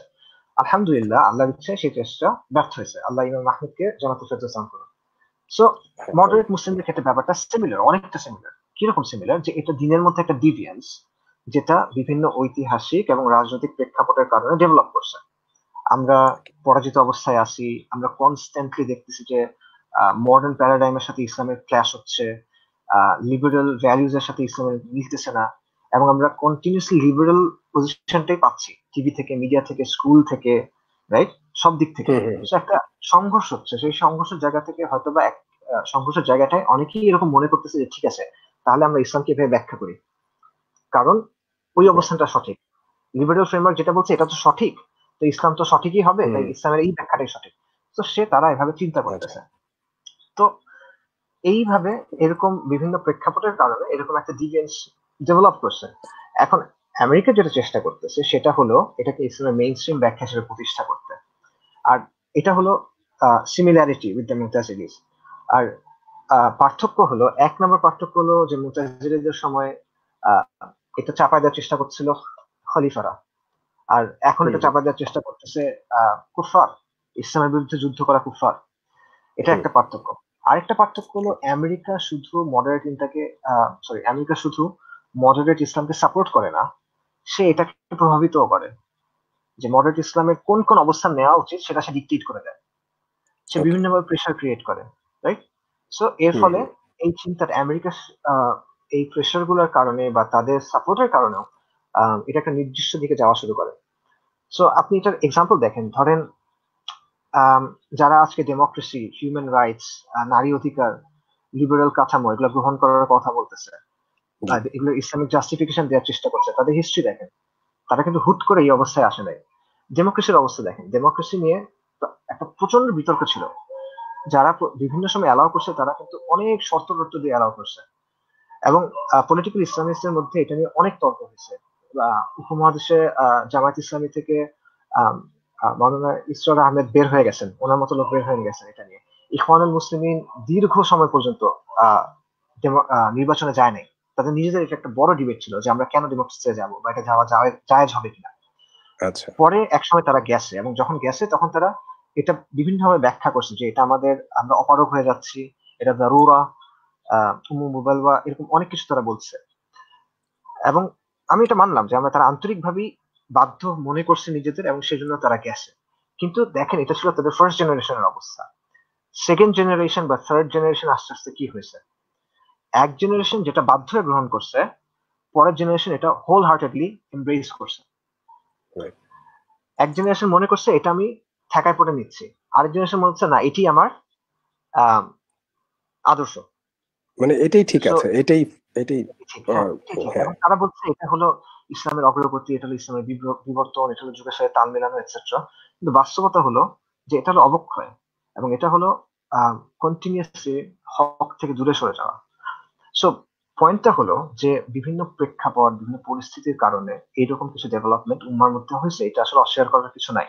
এবং এই প্রেশার বা এই প্রেক্ষাপট গুলো 2001-এর পর, ওয়ার অন টেরর শুরু হওয়ার পর আরো বেশি তীব্র হয়েছে, যার ফলে মডারেশন, কোট আনকোট মডারেশনের মাত্রা, আহ, হুম। ইসলামকে সেকুলারাইজ করা বা ইসলামের এইসব নতুন ওয়েস্টার্ন ব্যাখ্যা দেওয়ার প্রবণতা আরো বাড়ছে। So okay. কাজেই এটা র্যান্ডের দেওয়া ক্লাসিফিকেশন না, বা র্যান্ড তৈরি করছে বিষয়টা এমন না, বাট অবভিয়াসলি একটা অ্যাঙ্গেল এখানে আছে যেটা তারা প্রমোট করতেছে, তারা এটা সামনে নিয়ে আসতেছে, এবং এটা তারা ডমিনেন্ট ন্যারেটিভ হিসেবে এস্টাবলিশ করার চেষ্টা করতেছে। সো অ্যাজ মুসলিমস আমাদের র্যান্ডের ক্লাসিফিকেশন আলাদা করে দেখার অতটা দরকার নেই। কিন্তু ওকে। আমরা ইসলাম দিয়ে জাজ করবো। ইসলাম দিয়ে একটা লোক যে এসে বলতেছে যে মানে হ্যাঁ আমার ওয়েলফেয়ার স্টেট দরকার, আমার ইসলামের রাষ্ট্র দরকার নাই, সে যে গোমরা লোক এটা বলার জন্য তো আপনার র্যান্ডের রিপোর্ট দেখার দরকার নেই, আপনি এটা ইসলাম থেকে বলতে পারেন। একজন এসে বলছে যে মুর্তাদের শাস্তি নাই ইসলামে, বা মুর্তাদের শাস্তি কতল না, সে হুম। এটা কেন বলতেছে, বা সে যে গোমরা এটা বলার জন্য আপনার র্যান্ডের কাছে যাওয়ার দরকার নেই, আপনি এটা জানেন, ইসলাম থেকে জানেন। সো এটা একটা কথা। আরেকটা কথা হলো যে র্যান্ডের এইসব বৈশিষ্ট্য যদি কারোর মধ্যে ব্যাপকভাবে থাকে, তাহলে হুম। আপনি যদি তাকে র্যান্ড মুসলিম বলেন বা র্যান্ড ইসলাম প্রচারকারী বলেন, এখানে আসলে খুব হুম। আহত হওয়ার কিছু নাই। কারণ এটা একটা ইসলামে এস্টাবলিশ বিষয় যে যখন কোনো বাতিল ফিরকা হয় তখন তাদের হুম। নাম দেওয়ার সময় বিভিন্ন নিয়ম থাকে, যে মানে বিভিন্ন নিয়ম, মানে বিভিন্ন ভাবে নাম দেওয়া হয়। যেমন ধরেন কারো নাম দেওয়া হয় তাদের উৎপত্তি স্থল থেকে। সো ফর এক্সাম্পল হারুরা একটা জায়গার নাম, এবং হুম, আমরা খাওয়ারিজদের একটা দল আছে হারুরিয়া, রাইট? হুম, হারুরা হুম, থেকে তারা হারুরাতে আলাদা হয়ে গেছিল এই জন্য। সো জায়গার নামে তাদের নাম হচ্ছে একটা ফিরকা। সিমিলারলি অনেক ফিরকার নাম হয়েছে তাদের নেতাদের নামে। ফর এক্সাম্পল জাহমিয়া, জাহমিয়ার নাম হয়েছে জাহাম বিন সাফওয়ানের নাম থেকে। সো right, এরকম নাম হইতে পারে, একটা বাতিল ফিরকা, এটার নাম র্যান্ড মুসলিম হতে পারে। এটা আপনি র্যান্ড ইসলাম না বলে আমেরিকান ইসলাম বলতে পারেন, ওয়েস্টার্ন ইসলাম বলতে পারেন। আপনি কাউকে মডারেট না বলে মোল্লা ব্র্যাডলি বলেন, হুম, অনেক কিছু হুম, হতে পারে। এসব তো নাম দেওয়ার না। মূল পয়েন্ট হলো যে এটাকে আহলুস সুন্নাহ ওয়াল জামাআর অবস্থান থেকে আলাদা করতে হবে, এবং এটাকে একটা বাতিল অবস্থান হিসেবে চিহ্নিত করতে হবে। এখন right, আপনি এখানে কোন নাম দিবেন সেটা ভিন্ন বিষয়, এবং এই নাম দেওয়ার সময় যখন একটা রেটরিক্যাল ডিবেট হইতেছে বা তর্ক হচ্ছে, তখন জি, সবাই যে ঔচিত্যর সীমা মেনে চলবে, আহ, বা সবাই যে সবকিছু হিসাব করে কথা বলবে, এটা আসলে রিয়েলিস্টিকলি আশা করা যায় না। আর আরেকটা বিষয় হলো, মানে এটা খুবই, মানে আমার কাছে অদ্ভুত লাগে, সেটা হলো এই যে মডারেট রাডিক্যাল, হুম, এই ভাগটা, এই ভাগটা আগে কে গ্রহণ করছে? আচ্ছা, এই যে আম, ইসলামপন্থীদের বড় একটা অংশ, এরা নিজে হুম, আমেরিকার এই ভাষাটা গ্রহণ করে নিছে। এরা নিজে অন্য মুসলমানদেরকে এসে উগ্রবাদ, সন্ত্রাসবাদ, জঙ্গি, মৌলবাদী, প্রতিক্রিয়াশীল এই শব্দগুলো ব্যবহার করছে। হুম, আপনি আপনি দেখেন যে তারা নিজেরা এই জিনিসপত্রগুলো গ্রহণ করছে, এবং কাফেরদের তৈরি করা এই টার্মিনোলজি তারা কমপ্লিটলি এমব্রেস করছে। তারা এই রেটরিক গ্রহণ করছে। বিভিন্ন হুম, সময় তারা ইসলামের আলোকে বিভিন্ন বিষয় হয়, বিভিন্ন ঘটনা ঘটে, তখন তারা ইসলামের আলোকে আলোচনা করে না। তারা সারি দলিলের কথা আনে না। তারা বলে যে হ্যাঁ, এটা মানবতার সাথে সাংঘর্ষিক, মানবতা, মুক্তি, অধিকার, এগুলোর সাথে এটার সাংঘর্ষিক, এগুলা অমানবিক, এটসেট্রা। হুম, তারপর হুম, আহ অমুক তো অমুককে উগ্রবাদী, অমুককে রাডিক্যাল, অমুককে সন্ত্রাসী, এসব বলে তারা। সো হুম, একদিকে তারা অন্য মুসলিমদেরকে ওই ট্যাগ গুলা দেয় যেই নামগুলা ওয়েস্টের তৈরি করা, রাডিক্যাল, হুম, টেরোরিস্ট, জঙ্গি, হুম, এটসেট্রা। এবং তারা হুম, এই সমালোচনাগুলো করে ওয়েস্টের ফ্রেমওয়ার্কে, সারি ফ্রেমওয়ার্কে না, right, right, সারি দলিলের ভিত্তিতে না। হুম, হুম, হুম, অন্যদিকে তারা ওয়েস্টের কাছে নিজেরা গিয়ে বলে যে দেখো, আমরা তো মডারেট, আমরা তো উদার, আমরা তো মধ্যমপন্থী, আমরা তো গণতান্ত্রিক, আমরা তো সহনশীল। তারা এসব বলে না? আচ্ছা, অবশ্যই বলে। এটা এস্টাবলিশ জিনিস। সো হুম, এই বিভাজনটা, এই নামকরণের ভাষাগুলা কে আগে গ্রহণ করছে? যারা নিজেরা এতদিন ধরে এই নামকরণ গ্রহণ করছে, আজকে যখন হুম, এটা তাদের বিরুদ্ধে যাচ্ছে, তখন তারা এটা হুম, নিয়ে অভিযোগ করতেছে। এটা কেমন কথা? এটা আসলে সিরিয়াসলি নেওয়া যায় না তখন। এবং তখন আপনি তার কথার আন্তরিকতা নিয়ে সন্দেহ আছে। কারণ তুমি নিজে আগে এটা এতদিন গ্রহণ করছো, আর আজকে যখন তোমার বিরুদ্ধে এটা আসতেছে, তখন তুমি কাঁদো কাঁদো হয়ে অভিযোগ করতেছো। এটা তো ডাবল স্ট্যান্ডার্ড। আর মডারেট কি গালি হুম, নাকি? মানে আপনি তাদের সেটাই, কাছে গিয়ে জিজ্ঞেস করেন মডারেট কি গালি নাকি, বলবে না, মডারেট তো ভাষণ। তো সমস্যা কি? হুম, তোমাকে মডারেট করতে প্রবলেম কি? তুমি মানে আমেরিকার কাছে গিয়ে, দূতাবাসের কাছে গিয়ে বলো না, বিভিন্ন এবিসিডি সংস্থার কাছে গিয়ে বলো না যে ভাই আমরা মডারেট, আমরা টেররিস্টদের সাথে নাই, আমরা তো ভাই শান্তিপ্রিয়, বলো না তুমি। সমস্যা কি? তোমাকে আমি সেই নামে ডাকতেছি, মডারেট নামে। তো এখানে হুম, আসলে এত অবাক, মানে আহত হওয়ার কিছু নাই।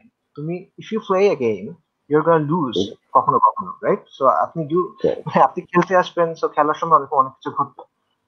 সো আলহামদুলিল্লাহ, আমি এটা ভালো একটা দিক মনে করি যে আমেরিকা যে মডারেট রাডিক্যাল যেই ডাইকটমি বা যেই বাইনারি তৈরি করছিল, এটা আলহামদুলিল্লাহ উল্টায় দেওয়া গেছে অনেকাংশে, এবং মডারেট শব্দটাকে অনেকে এখন নেতিবাচক মনে করে। এটা ভালো, আমি এটা দাওয়ার একটা সফলতা মনে করি। আর ফাইনালি আমি এই বিষয়ে একটা কথা বলি, সেটা হলো যে না, মডারেট ইসলাম যারা প্রচার করে বা মডারেট ধ্যান ধারণা যারা প্রচার করে, তারা সবাই আমেরিকার টাকা খাওয়া লোক না। এটা আমি ওই যে আপনাকে ওই তখন আপনি কোয়েশ্চেন করছেন তখনও বলতেছিলাম।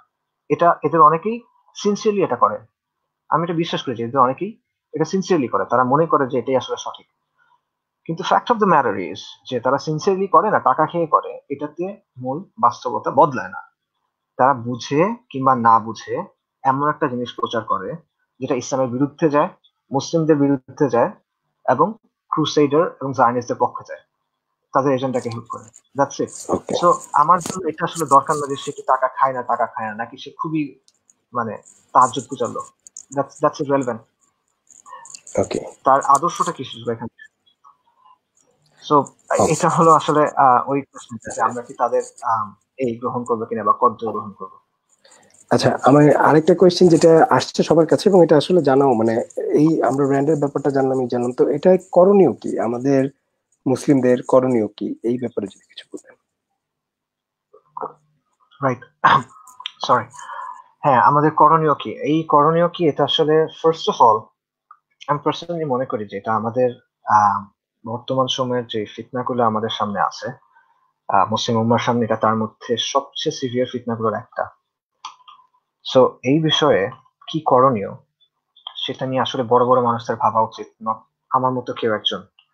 এবং এটা বড় বড় মানুষদের সামনে যাওয়া উচিত, তারা এটা নিয়ে চিন্তা করা উচিত, এবং তারা এটা নিয়ে ডেডিকেটেড ভাবে কিছু সলিউশন বের করার চেষ্টা করা উচিত।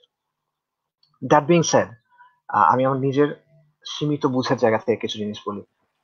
জি। আমার পার্সোনালি মনে হয় যে আমাদের সবার, প্রত্যেক মুসলিমের, তার দল মত, মাসলাক, মাযহাব, মানহাজ নির্বিশেষে নিজেদের মধ্যে দ্বন্দ্ব সরায় রেখে ইসলামকে বিকৃত করার, ইসলামকে নতুন ভাবে ব্যাখ্যা করার, সংস্কারের নামে আহ, ইসলামকে আমেরিকার একটা সাবসার্ভিয়েন্ট আইডিওলজিতে পরিণত করার যে প্রজেক্ট, এটার বিরোধিতা করা উচিত সবার, বিশেষ করে ওলামায়ে কেরামের, বিশেষ করে ওলামায়ে কেরামের। জি। সো গ্রহণযোগ্য অগ্রহণযোগ্য ইসলামের যেই বিভাজন এরা করতেছে, পত্রিকায়, বাংলাদেশের মতো জায়গাতেও পত্রিকায় চলে আসতেছে, এটার বিরুদ্ধে কথা বলতে হবে। আমরা চুপচাপ এটা মেনে শুনে গেলে হবে না। কারণ আমরা যদি আচ্ছা। চুপচাপ শুনে যাই, তাহলে আমরা হয়তোবা খুব সুন এমন একটা পরিস্থিতিতে নিজেদেরকে আবিষ্কার করব যেখানে আম, মানে আমরা হয়তোবা যেটা চিন্তাও করিনি, কল্পনাও করিনি। ওকে। সো এই ক্ষেত্রে আমার পার্সোনাল ওপিনিয়ন হলো যে সাধারণ মানুষের সচেতনতা, মানে অ্যাওয়ারনেস রেইজ করা উচিত, এবং আম, সাধারণ মানুষকে টার্গেট করে কাজ করা উচিত, প্র্যাকটিসিং দের টার্গেট করে কাজ করা উচিত। মানে আমরা প্র্যাকটিসিং দের সাথে একটু আলাদা করে এই জন্য বললাম যে জি। যারা একটু দিন মেনে চলার চেষ্টা করে, দিন একটু একটু বুঝে, এদের কথা না, সবার জন্য বোধগম্য ভাবে এই বিষয়গুলো নিয়ে কাজ হওয়া উচিত। সো যারা আচ্ছা। মাদ্রাসার ছাত্র আছেন, তারা তাদের শিক্ষকদের জি। জানাবেন, যারা শিক্ষক আছেন তারা তাদের ছাত্রদের জানাবেন, আর যারা পারবেন তারা প্রভাবশালী, আহ সম্মানিত, যাদের কথা শোনা হয় এমন আলিমদের কাছে যাবেন, তাদেরকে বিষয়টা বুঝাবেন, এবং এটা নিয়ে খাস ভাবে একটা ক্যাম্পেইন করবেন। আপনার সামনে যদি, আমি যদি আপনাদের বলি যে একটা অনেক বড় ঘূর্ণিঝড় আসতেছে, রাইট, জি। তখন আপনি কিন্তু জি। এটার জন্য টাকা তুলবেন, বা একটা ঘূর্ণিঝড় এসে গেছে, বন্যা হয়েছে, একটা বিপর্যয় ঘটছে, জি। তখন কিন্তু আপনি এই বিপর্যয়ের মোকাবেলার জন্য অনেক কিছু করবেন, আপনি চাঁদা তুলবেন, আপনি ক্যাম্পেইন করে করে মানুষকে জানাবেন, বোঝাবেন, এটসেট্রা করবেন, তাই না? তো জি। এটা একটা অনেক বড় ফিতনা, এটা আমাদের দিনের জন্য ফিতনা। সো এইটার জন্য খাস ভাবে কাজ করা, মানুষকে বোঝানো, প্রয়োজনে বিশেষভাবে ক্যাম্পেইন করা, আহ বিশেষ করে মাদ্রাসাগুলোর ক্ষেত্রে, বিশেষ করে মাদ্রাসাগুলোর ক্ষেত্রে। এবং মডারেট ইসলামের যে বৈশিষ্ট্যগুলো আমেরিকা দিছে, গণতন্ত্র, লিবারেল ফ্রেমওয়ার্ক, এটসেট্রা এটসেট্রা, শরিয়া শাসন, এটসেট্রা, এগুলো নিয়ে খাস ভাবে আলোচনা করা, আচ্ছা। সঠিক অবস্থানগুলো বারবার আলোচনা করা, এগুলো মিম্বার থেকে হইতে হবে। এই রাইট। আলোচনাগুলো সাধারণ মানুষের মতো বোধগম্য করে করেন, আপনার দরকার নেই যে আপনি অনেক থিসিস পেপার লেখার মতো অনেক বিস্তারিত আলোচনা করতে হবে বা রেফিটেশন করতে হবে, ইটস নট নেসেসারি। রাইট। সাধারণ রাইট। মানুষ বোঝে, এভাবে তাদের জন্য আলোচনা করেন। এবং আমেরিকা যে অবস্থানটার কথা বলতেছে, এটা যে ভুল, এটা স্পষ্ট করে দেন, এটা বারবার রিপিট করেন, মানুষের মাথায় গেঁথে দেন, যাতে করে পরে যখন কেউ একজন বলবে যে মোরতাদের শাস্তি মৃত্যুদণ্ড না, তখন মানুষ সাথে সাথে বুঝতে পারবে যে ও আচ্ছা, ও তো মডারেট লোক, ও তো আমেরিকার ভাষায় কথা বলে। আপনি এটা মানুষের মাথায় গেঁথে দেন, তাকে তো যুক্তি বোঝানোর দরকার নেই মানুষকে, সাধারণ মানুষ সহজভাবে বোঝে, তাকে আপনি সহজভাবে বোঝান, কিন্তু বারবার রিপিট করেন। আম, একইভাবে, এটা হলো আমি বললাম যারা মাদ্রাসা ব্যাকগ্রাউন্ডে তাদের কথা। আর যারা সেকুলার ব্যাকগ্রাউন্ড থেকে আসছেন, তাদের উচিত এই ব্যাপারগুলো নিয়ে অ্যাওয়ারনেস রেইজ করার চেষ্টা করা, প্রথমে নিজে ভালো মতো বোঝা, এই ব্যাপারে অনেক ম্যাটেরিয়াল অ্যাভেলেবল আছে, সেটা জানার চেষ্টা করা, আম, এবং ভালো মতো জেনে তারপর কথা বলা, ভাষা ভাষা জেনে না, ভাষা ভাষা জেনে কথাটা বলে আলটিমেটলি তেমন একটা লাভ হয় না। সো নিজে আচ্ছা। প্রথমে জানা ভালো মতো, তারপর জানানো, নিজের পার্সোনাল স্পেসে জানানো, মিনিং ফ্যামিলি, ফ্রেন্ড, এটসেট্রা, তাদের কাছে জানানো, এবং তারপর আম, এটা আপনি পাবলিককে জানার চেষ্টা করেন, সেটা সোশ্যাল মিডিয়া ইউজ করে হতে পারে, আপনি লিখেন বা অডিও ভিডিও ম্যাটেরিয়াল ইউজ করেন, বা এই ইনফরমেশনটা গেট ইট আউট দেয়ার, এটা মানুষের সামনে নিয়ে যান। এবং দুই দিক থেকেই যেটা গুরুত্বপূর্ণ সেটা হলো যাদের মধ্যে এই বৈশিষ্ট্যগুলো আছে, ক্লিয়ারলি আছে, যাদের মধ্যে বৈশিষ্ট্যগুলো একটা দুটো বৈশিষ্ট্য না, ইন জেনারেল এই ক্যারেক্টারিস্টিক গুলো যাদের মধ্যে আপনি দেখবেন যে বেশ কিছু তাদের মধ্যে আছে, এমন লোকদের ব্যাপারে এক, তাদের সাথে সম্পর্ক ছেদ করেন, দুই, তাদের প্রমোট করেন না, তিন, তাদের ব্যাপারে মানুষকে সতর্ক করেন। অবভিয়াসলি এটা একটা মাত্রার মধ্যে, আপনি পুরা শক্তি এটা পিছিয়ে দেওয়ার দরকার নেই, বাট যখন কেউ এরকম হয়ে যাবে যার কাছ থেকে এটা ক্লিয়ারলি বোঝা যাচ্ছে এবং যার কারণে অনেক মানুষ ডিভিয়েটেড হওয়ার বা গুমরা হওয়ার আশঙ্কা থাকবে, তখন আপনার এটা করতে হবে। এবং এইখানে কোনো আপোষ করার সুযোগ নেই, কারণ বিষয়টা ব্যক্তির না, দলের না, মাসলাকের না, মানহাজের না, এটা আল্লাহ দিনের ব্যাপার। সো এটা হলো আরেকটা দিক। আর সবচেয়ে ইম্পর্টেন্ট যেটা, সেটা হলো রেফিউটেশন আসলে মূল কাজ না। মূল কাজ হলো পূর্ণাঙ্গ জীবন বিধান হিসেবে, পূর্ণাঙ্গ একটা সিস্টেম হিসেবে ইসলামের যে ভূমিকা সেটা মানুষের সামনে তুলে ধরা, আল্লাহর আইন দিয়ে শাসন করার কথা মানুষের সামনে তুলে ধরা, আল ওয়ালা আল বারা নিয়ে মানুষের সামনে কথা বলা, বিষয়গুলো ক্লিয়ার করা মানুষের সামনে। এবং ইসলামের বিরুদ্ধে যে পশ্চিমা আগ্রাসন, ইসলামের বিরুদ্ধে তাদের যে বেসিক্যালি জেনোসাইড মুসলিমদের বিরুদ্ধে, এটা তুলে ধরা, লিবারেল সেকুলার সমাজের ভুলগুলো তুলে ধরা, ডেমোক্রেসি এবং সেকুলারিজমের মতো বিষয়গুলোর ব্যাপারে ইসলামের অবস্থান তুলে ধরা, এগুলো ভুল নিয়ে আলোচনা করা, মানুষের সামনে বারবার এই বিষয়গুলো নিয়ে আসা, যাতে তাদের মাথায় এটা ক্লিয়ার হয়ে যায় যে অ্যাজ মুসলিমস আমরা পশ্চিমের চাপায় দেওয়া এই বিশ্ব ব্যবস্থা গ্রহণ করি না, আমরা এটা রিজেক্ট করি। আমি কিছু করতে পারছি না, আমি আমার বাসায় বসে আছি, ঠিক আছে, সমস্যা নেই, কিন্তু রিজেক্ট করেন, এটা ক্লিয়ার থাকে। at least রিজেক্ট এবং করতে হবে আর কি। হ্যাঁ, এবং এই আগ্রাসন আমরা বিরোধিতা করি, এবং আমরা এই পশ্চিমা যে কনস্ট্রাক্ট গুলো আছে, তাদের বর্ডার্স, তাদের দেওয়া তন্ত্র মন্ত্র, জাতীয়তাবাদ, এইবাদ সেইবাদ, all of this we reject this. আমরা মুসলিম উম্মাহ এবং আমাদের সিস্টেম হলো ইসলাম, এখানে আমাদের আপোষ করার কোনো সুযোগ নেই। এটা বারবার বলেন, মানুষের সামনে বলেন, মানুষের মাথায় গেঁথে দেন, কারণ অ্যাট দ্য ভেরি লিস্ট এটা কি হবে, অ্যাট লিস্ট আপনার পরের জেনারেশন সেফ থাকবে ইনশাআল্লাহ। কিন্তু আপনি যদি এখানে আপোষ করেন, আপনি অল্প আপোষ করবেন, আপনার বাচ্চা গিয়ে কি করবে, আপনার বাচ্চার বাচ্চা গিয়ে কি করবে। এবং অবভিয়াসলি এটা আমাদের দিনের বিষয়, এটা আমাদের দিনের দায়িত্ব। সো এটা হলো একটা দিকে হলো গোলামি, আমেরিকার গোলামি করা, আরেকটা দিকে হলো এটা রিজেক্ট করা। সো এটা একটা, আমেরিকার ভাষায় এটা একটা যুদ্ধ, মনস্তাত্ত্বিক যুদ্ধ, ওরা এটা বলে যায় battle of hearts and minds, এবং বাস্তবে এটা তাই, এটা একটা আদর্শিক যুদ্ধ। সো এটাকে একটা যুদ্ধের মতো ট্রিট করেন, মানে অবহেলা করেন না, ইউনো নিষ্ক্রিয় হয়ে বসে থাকেন না, আপনি এটা নিয়ে কাজ করেন। ইফ ইউ থিঙ্ক যে এটা একটা ইম্পর্টেন্ট ইস্যু, আপনি এটা নিয়ে কাজ করেন। ফেসবুকে মানুষ একটা বছরে কত সময় দেয় একজন মানুষ, আপনি কাজ করেন এটা নিয়ে যতদূর পারেন। So it is a war, so এটা ওয়ারের মতো ট্রিট করেন। এবং এটা একটা, এই মনস্তাত্ত্বিক লড়াইয়ে জেতার জন্য আমাদের সবাইকে, আমাদের জিততে হলে আমাদের সবাইকে পার্টিসিপেট করতে হবে, এই বিষয়টা ভালো মতো বোঝা। আর এটা জানা, এটা নিশ্চিত থাকেন, এটা সুসংবাদ গ্রহণ করেন যে আল্লাহ বলছেন যে তিনি তার দিনকে বিজয়ী করবেন, ওয়ালাউ কারিহাল কাফিরুন। সো কাফিররা যা ইচ্ছা করুক, তাদের অপছন্দ হোক, যেটাই হোক, এই দিন বিজয়ী হবেন, there is no doubt about it. But আমি কই থাকবো বিজয়ের সময়, এটা হলো প্রশ্ন। সো আমার নিজেকে বাঁচাইতে হবে, আমার ফ্যামিলিকে বাঁচাইতে হবে, এবং আমার আশেপাশের মানুষজনকে আমার বাঁচানোর চেষ্টা করতে হবে। ইসলাম, আল্লাহ সুবহানাহু ওয়া তাআলা যে দায়িত্ব আমাদের দিয়েছেন সেটা আমাদের পালন করতে হবে। সো এই বিষয়গুলো বুঝা এবং নিজের জায়গা থেকে যতটুকু সম্ভব এটা বিরুদ্ধে বলা। এবং যেই মানুষটা কিছু পারে না, সে লিখতে পারে না, সে কাউকে বুঝাতে পারে না, সে একটা সামান্য সাধারণ মানুষ, সে নিজে বুঝুক। তার কয়েকজন মানুষের উপর দায়িত্বশীল, সে তার ওয়াইফের উপর দায়িত্বশীল, সে তার ওয়াইফকে বোঝায়, সে তার সন্তানের উপর দায়িত্বশীল, সে তার সন্তানকে বোঝায়, যদি তার কোনো বন্ধু থাকে সে তার বন্ধুকে বোঝায়, যথেষ্ট। এবং সে এই অবস্থার উপর শক্ত থাকে, ইনশাল্লাহ যথেষ্ট। কারণ আল্লাহ আমাদেরকে যার যতটুকু সামর্থ্য সে ততটুকুই করবে। বাট আমাদের সবার এটার ব্যাপারে অ্যাওয়্যার হতে হবে এবং এটার ব্যাপারে খুবই সিরিয়াসলি জিনিসটা নিতে হবে, because this is a issue about our দিন।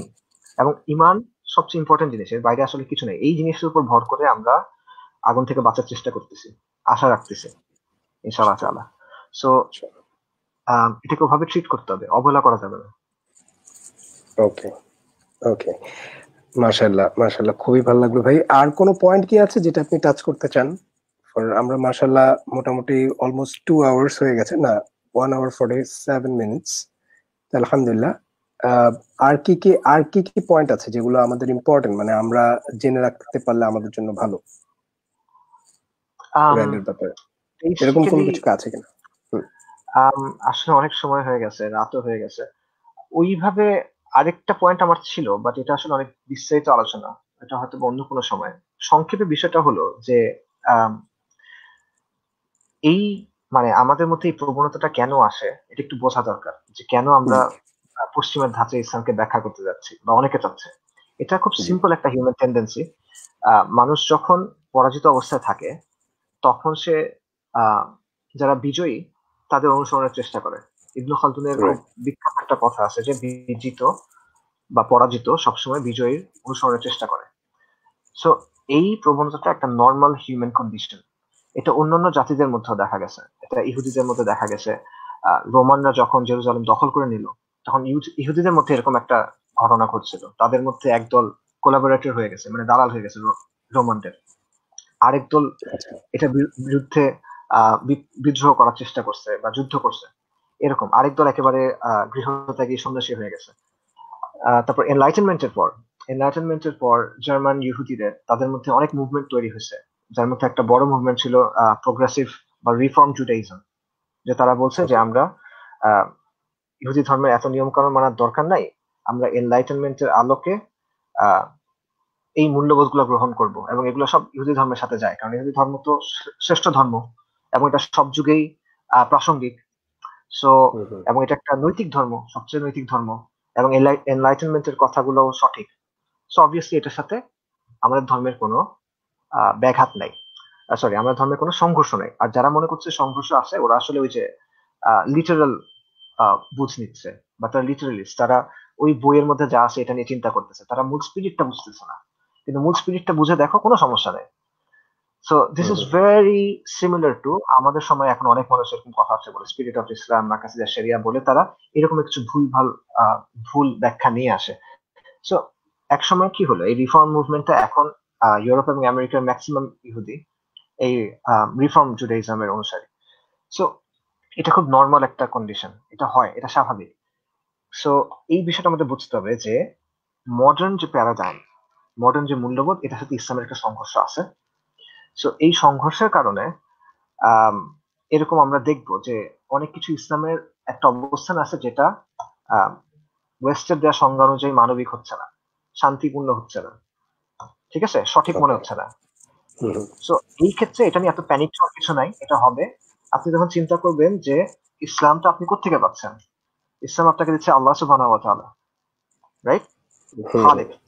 আর আপনি পশ্চিমা যে মানদণ্ড পাচ্ছেন ওটা কোত্থেকে পাচ্ছেন, মানবাধিকার, নারী অধিকার, এই সেই হ্যান ত্যান, সমকামী অধিকার, এগুলো কোত্থেকে আসতেছে? মানুষের আকল থেকে, এবং মানুষের, তাও হুম, কিছু হুম, বিকৃত মানুষের আকল। তো হুম, আপনার হুম, হুম, এইটার জন্য ওটা নিয়ে এত প্যানিক করার কিছু নাই। আপনি হয়তো বা বুঝতে পারতেছেন না কোথায় ভুলটা, কিন্তু আপনি বুঝেন যে ওটা ভুল, সমস্যা নাই। আল্লাহ সুবহানাহু ওয়া তাআলার দিন সঠিক। তো আপনার এখন আল্লাহ সুবহানাহু ওয়া তাআলার দিনকে শান্তিপূর্ণ দিন, শান্তির ধর্ম প্রমাণ করার দরকার নেই, মানবাধিকারের ধর্ম প্রমাণ করার দরকার নেই, বরং আপনি কোয়েশ্চেন করেন শান্তি বলতে ওরা কি বোঝাচ্ছে, এটা হুম, কি হুম, আসলেই সঠিক কিনা। আমি একটা এক্সাম্পল দিই। আজকে আপনি আমেরিকা যে রায়ট হচ্ছে, আপনি সেই আমেরিকার রায়টা দেখেন যে রায়টাররা রাস্তায় স্লোগান দিচ্ছে যে নো পিস উইদাউট জাস্টিস, হুম, ন্যায় হুম, বিচার ছাড়া কোনো শান্তি নাই, রাইট। হুম, এখন হুম, আপনি হুম, দেখবেন যে বাংলাদেশের পেপারে মানুষের সুশীলরা বলবে বাহ কত সুন্দর কথা, নো পিস উইদাউট জাস্টিস। আসলেই তো এরা ট্রু, বলবে। কিন্তু যদি আমেরিকা হুম, কোন একটা দেশ আক্রমণ করছে, সেখানে কোনো মুসলিম যদি আমেরিকার বিরুদ্ধে যুদ্ধ করে এবং সে যদি বলে নো পিস উইদাউট জাস্টিস, তখন এই একই লোক হুম, বলবে যে না, এরা তো জঙ্গি, এরা হুম, অপরাধী। সো এই বিষয়টা নিয়ে আসলে তো চিন্তা করার দরকার নেই, আমাদের ইসলামকে ওয়েস্টের ধাঁচে ব্যাখ্যা করার দরকার নেই। আপনি নিশ্চিন্ত থাকেন, আল্লাহর দিন পারফেক্ট।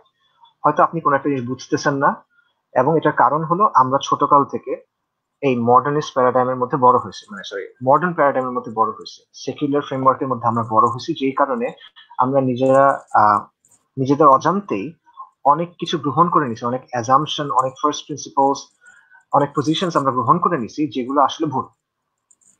ওকে, সো মানবাধিকার ডিফাইন কে করবে? মানুষের অধিকার কি কি এটা কে ডিফাইন করবে? এটা তো এক এক সেটাই, সময় এক এক রকম চেঞ্জ হবে। এটা তো আল্লাহ ডিফাইন করতে, আর কেউ পারবে আল্লাহ না ডিপেন্ড ডিফাইন করতে করতে। পারবে। সো এরকম সেটাই। অনেক ভাবে এগুলা রিফিউট করা যায়। সো মূল পয়েন্ট হলো আমাদের এটা বোঝা দরকার যে সমস্যাটার উৎস কোথায়। উৎস হলো আমরা এমন একটা সিস্টেমে আছি যেটা চারিদিকে আছে, এটা বাতাসের মতো আমাদের চারপাশে, যে আচ্ছা। সিস্টেমটা ইসলামের সাথে সাংঘর্ষিক, এটা তাওহীদের সাথে সাংঘর্ষিক। সেই কারণে আমরা এটা কিভাবে আমাদের সামনে আসে, আমরা ইসলামে অনেক বিধিবিধান দেখি যেটা আহ ধরেন আধুনিক ফ্রেমওয়ার্কের সাথে মিলে না। হুম। এই জায়গাতে সন্দেহ আসে। সো আপনি বুঝেন ব্যাপারটা যে যে সিস্টেমটা আমাদের চারপাশে আছে ওটার মধ্যে সমস্যা। এবং আম, আমাদের কাজ হলো এই রিয়ালিটিটা বোঝা।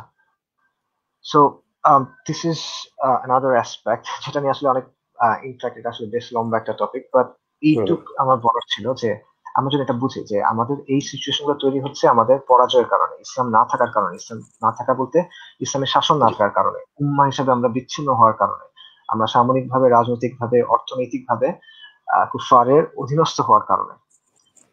সো এই অধীনস্থতা থেকে বের হওয়ার চেষ্টা করেন, ইনশাল্লাহ এগুলো সব চলে যাবে। যখন ইনশাআল্লাহ। আন্দালুসে মুসলিমদের শাসন ছিল তখন কাফেররাও বলতো যে হ্যাঁ আমি আসরের সময় তোমার সাথে দেখা করবো, হ্যাঁ আমি মাগরিবের সময় বাসায় যাব। সে কাফের Right, কিন্তু সেভাবে কথা বলতো। কেন? right, কারণ ইসলাম তখন ডমিনেন্ট ছিল। সো হুম, আপনি যখন ডমিনেন্ট হবেন এই সমস্যা চলে যাবে। right, right. মাশাআল্লাহ। আর আর কোনো পয়েন্ট কি আছে কিনা? আমরা কি আম, না ভাই, আমরা we're অলরেডি almost অনেক বেশি হ্যাঁ। কথা বলে ফেলছি। না, আলহামদুলিল্লাহ অনেক সুন্দর, অনেক প্রাণবন্ত আলোচনা এবং সবচেয়ে বড় কথা হচ্ছে যে অনেক ইনফরমেশন যেটা আসলে জানার ছিল, হ্যাঁ, যেটা হয়তো জানার প্রয়োজন আছে আমাদের। তো সেই ব্যাপারগুলো আমরা জানতে পারছি। এটাই হচ্ছে আমাদের মানে এই আজকে যে এপিসোডটা করার আমাদের উদ্দেশ্য। ইনশাআল্লাহ আশা করছি যে সেটা আরো যদি কোনো ইনফরমেশন থাকে যেটা আমাদের জন্য আর কি প্রয়োজন, কারণ এই আমাদের তো লাইভটা থেকে যাবে, তো পরেও যারা দেখবেন তারা হয়তো জিনিসটা দেখে নিতে পারবেন, আমরাও পরেও দেখে নিতে পারবো। তো মোটামুটি আমরা কি টাচ করে ফেলেছি সবকিছু, মানে যা ইনফরমেশন আছে র্যান্ডের ব্যাপারে। আমরা কি কিছু কোশ্চেন নিব কিনা? 5 মিনিটস কেউ কিছু কোশ্চেন করলে আমরা কি কিছু কোশ্চেন নিব কিনা?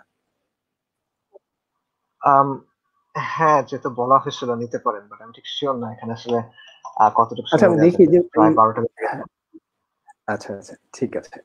তো এই 5 মিনিটস এর মধ্যে যদি কোনো ভাই কোনো কোশ্চেন করে থাকেন, আমরা এখানে যদি চলে আসে, তাহলে আমরা ইনশাআল্লাহ কোশ্চেন নিব। আচ্ছা, যেই আহ, আহ,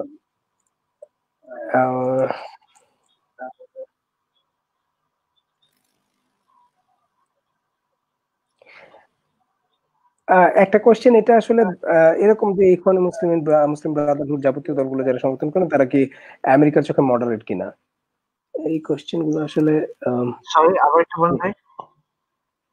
ইখওয়ানুল মুসলিমিন, তারপরে মুসলিম ব্রাদারহুড, এই যাবতীয় দলগুলো যারা সমর্থন করে কিংবা এর সাথে যারা যুক্ত আছে, তারা কি আমেরিকার চোখে মডারেট কিনা? আম, মানে এটা নিয়ে কিন্তু ইখওয়ানুল হ্যাঁ, মুসলিমিন আর মুসলিম ব্রাদারহুড তো একই, মানে যাই হোক, এটা নিয়ে হ্যাঁ, ওদের মধ্যে হ্যাঁ, মতপার্থক্য আছে। সো ইভেন র্যান্ডের যে রাইটার আছে তাদের মধ্যে আহ, এক এক একদিকের অবস্থান হলো যে এদেরকে এঙ্গেজ করা উচিত, কারণ এদের মাধ্যমে সবচেয়ে ভালো মতো র্যাডিকালিজম নিয়ন্ত্রণ করা যাবে। বাট আরেক দলের মত হলো যে না, এটা করা যাবে না, এটাতে আরো সমস্যা হবে। সো ইন জেনারেল তাদের অবস্থান হলো যে এই দলগুলো অনেক মোটিভ মডারেশন ঘটছে তাদের, বাট এখনো আরো মডারেশন ঘটতে হবে তাদের কাছে। নাম ধরে তারা যাদের কথা বলছে এর মধ্যে একজন হলো গুলেন মুভমেন্ট, রাইট, টার্কির হুম, ফেথুল্লাহ গুলেন সম্ভবত ওনার নাম। ওনার ফার্স্ট নেমটা আমার মনে পড়তেছে না, ফেথুল্লাহ বা ফাথুল্লাহ সম্ভবত নাম। গুলেন, আচ্ছা, ওনার নাম ওদের উপরে ডিরেক্টলি আছে যে সে একজন ইসলামিস্ট যে মডারেট, বাট ডিরেক্টলি ইখওয়ান মুসলিমিনকে তারা বলে নাই। বাট এটা নিয়ে তাদের মধ্যে নিজেদের মধ্যে আলোচনা আছে। একদল বলে যে করা উচিত, এবং দেয়ার আর সাম ইনস্টিটিউশনস যারা মনে করে যে ইখওয়ান মুসলিমিন বা এই ধরনের পলিটিক্যাল ইসলামিস্টদের জি। এঙ্গেজ করা উচিত। আচ্ছা, আর আরিফিন জাওয়াদ ভাই একটা প্রশ্ন করেছে যে আমাদের কিছু ম্যাটেরিয়াল সাজেস্ট করেন যেটা দিয়ে মানে আরো ডিপলি জানতে হলে আর কি কি পড়তে পারে, বা এটার জন্য কোথায় যেতে পারে। যদি লিঙ্কটা দেওয়া হয় আমরা হয়তো শেয়ার করে দিতে পারি কমেন্টে বা আমাদের ডিসক্রিপশনে, অথবা আপনি যদি কিছু সাজেস্ট করেন আর কি। ফার্স্ট সাজেশন হলো আপনারা অ্যাকচুয়াল রিপোর্ট গুলো পড়েন, ঠিক আছে? হয়তোবা পুরো রিপোর্ট পড়ার দরকার নেই, কারণ বিশাল বিশাল রিপোর্ট আছে, বাট আপনি বুঝবেন তাদের কোন জায়গায় তারা কি কি জিনিস বলতেছে, এটা নিয়ে পড়েন। বা কারো যদি এখন র্যান্ড নিয়ে সন্দেহ থাকে, তারপর আপনারা র্যান্ড নিয়ে পড়েন। ইনফরমেশনস আর অ্যাভেলেবল অনলাইনে। একটা বই আমি সাজেস্ট করতে পারি, সেটা হলো অ্যালেক্স আবেয়া নামে একজন কিউবান আমেরিকান রাইটার আছে, ওনার একটা বই আছে সোলজার্স অফ রিজন, সেটা পড়তে পারেন আপনারা। আম, একটা বই আছে সাবভার্টিং ইসলাম, বেশ আগে লেখা, বাট এটা পড়তে পারেন। সো এরকম কিছু বিষয় আছে, আপনারা আহ, এরকম কিছু বই আছে। আর ইন জেনারেল ইনফরমেশন, তাদের রিপোর্ট গুলো পড়েন, তারা কি করতে যাচ্ছে সেটা বুঝেন। বাট তার সবচেয়ে আগে যেটা বোঝা দরকার সেটা হলো যে আপনি আগে এই জিনিসটা একেবারে ক্লিয়ারলি মাথার মধ্যে বসায় নেন, মনের মধ্যে জমায় নেন, যে ইসলামের কোনো পরিবর্তনের দরকার নাই। আল্লাহ রসুল সাল্লাল্লাহু আলাইহি ওয়াসাল্লাম যেভাবে ইসলাম রেখে গেছেন, সালাফাস সালেহীন যেভাবে ইসলাম পালন করছেন, দ্যাটস ইট। উম্মার ইমামগণ যা বলে গেছেন যথেষ্ট, এরপরে আমাদের আর কিছু দরকার নেই। There is no need to change Islam. ইসলাম যদি আজকে থেকে 50,000 বছর পর কিয়ামত হয়, ইসলাম একই থাকবে, চেঞ্জ করার কোনো প্রয়োজন নেই। আমেরিকার এই সিভিলাইজেশন বা আমেরিকার এই বিশ্ব ব্যবস্থা, আমেরিকার নিয়ন্ত্রিত এই বিশ্ব ব্যবস্থা চলে যাবে, এটা থাকবে না, ইসলাম থাকবে। সো ইসলামকে চেঞ্জ করার কোনো প্রয়োজন নাই, দের ইজ নো নেসেসিটি। এটা ক্লিয়ারলি বুঝেন, বিকজ আপনি যদি এইটা ক্লিয়ারলি না বুঝেন তখন সমস্যা হবে। সমস্যাগুলো এই জায়গাতেই হয় আলটিমেটলি। ওকে ওকে, তাহলে আমরা এই সুন্দর কথাটা দিয়েই শেষ করতে পারি ইনশাল্লাহ, তাই না ভাই? যে মানে এট দ্য এন্ড আমরা এটা বলতে পারি যে ইসলামকে আসলে চেঞ্জ করার কোনো প্রয়োজন নেই। এটা খুব সুন্দর একটা এই যে ইসলাম আল্লাহ সুবহানাহু ওয়া তাআলা যেভাবে দিয়েছে একদম কমপ্লিট রিলিজিয়ন আমাদের জন্য দিয়ে দিয়েছে রাসূল সাল্লাল্লাহু আলাইহি ওয়াসাল্লামের মাধ্যমে, এবং এটার কোনো পরিবর্তন বা পরিমার্জনের কোনো জায়গাও নাই, চেঞ্জ করার কোনো উপায় নেই। তো আমরা অলমোস্ট না, একেবারেই শেষের দিকে চলে এসেছি। তো আমরা আশা করি আমরা কি শেষ করতে পারি এখন, আদনান ভাই? হ্যাঁ, অবশ্যই, ইনশাআল্লাহ। হ্যাঁ, ওকে, আমি ইনশাআল্লাহ। ক্যামেরায় আসছি, এসে আমরা এন্ড করে দিচ্ছি ইনশাআল্লাহ। জি। জি। So dear brothers and sisters, আমরা প্রায় আলহামদুলিল্লাহ আজকে র্যান নিয়ে, তাও হয়তো আরো অনেক কিছু জানার আছে, আপনারা জানতে পারবেন। আসিফ আদনান ভাইকে আপনারা সবাই চেনেন, তার আপনারা ফেসবুক আইডিও জানেন, এবং তার যে লেখা বইগুলো আছে সেগুলো হয়তো আপনারা পড়েছেন অনেকেই। এছাড়া র্যান্ডের ব্যাপারে খুব খুবই ফ্রুটফুল একটা আলোচনা আজকে হলো আলহামদুলিল্লাহ, এবং আশা করছি এটা আমাদের সবার জন্য উপকারী হবে। তো আজকে আমরা এখানেই শেষ করতে চাচ্ছি। আমরা আশা করি আমরা আসিফ আনন্দ ভাইকে আরো ভবিষ্যতে যদি পাবো ইনশাআল্লাহ, এই আরো অনেক ইন্টারেস্টিং টপিকে, আশা করছি ইনশাআল্লাহ। তো আজকে এই পর্যন্তই। আহ, আমাদের সবার জন্য দোয়া করবেন। আসসালামু আলাইকুম ওয়া রাহমাতুল্লাহি ওয়া বারাকাতুহু। আমরা লাইভ শেষ করছি। আসিফ ভাই, আপনি যদি শেষে কিছু বলতে চান কিনা? ওয়ালাইকুম আসসালাম। ওয়ালাইকুম আসসালাম ওয়া রাহমাতুল্লাহি ওয়া বারাকাতুহু। সুবহানাকা ওকে, আল্লাহুম্মা ওয়া বিহামদিকা ওয়া আশহাদু আল্লা ইলাহা ইল্লা আনতা আস্তাগফিরুকা ওয়া আতুবু ইলাইক।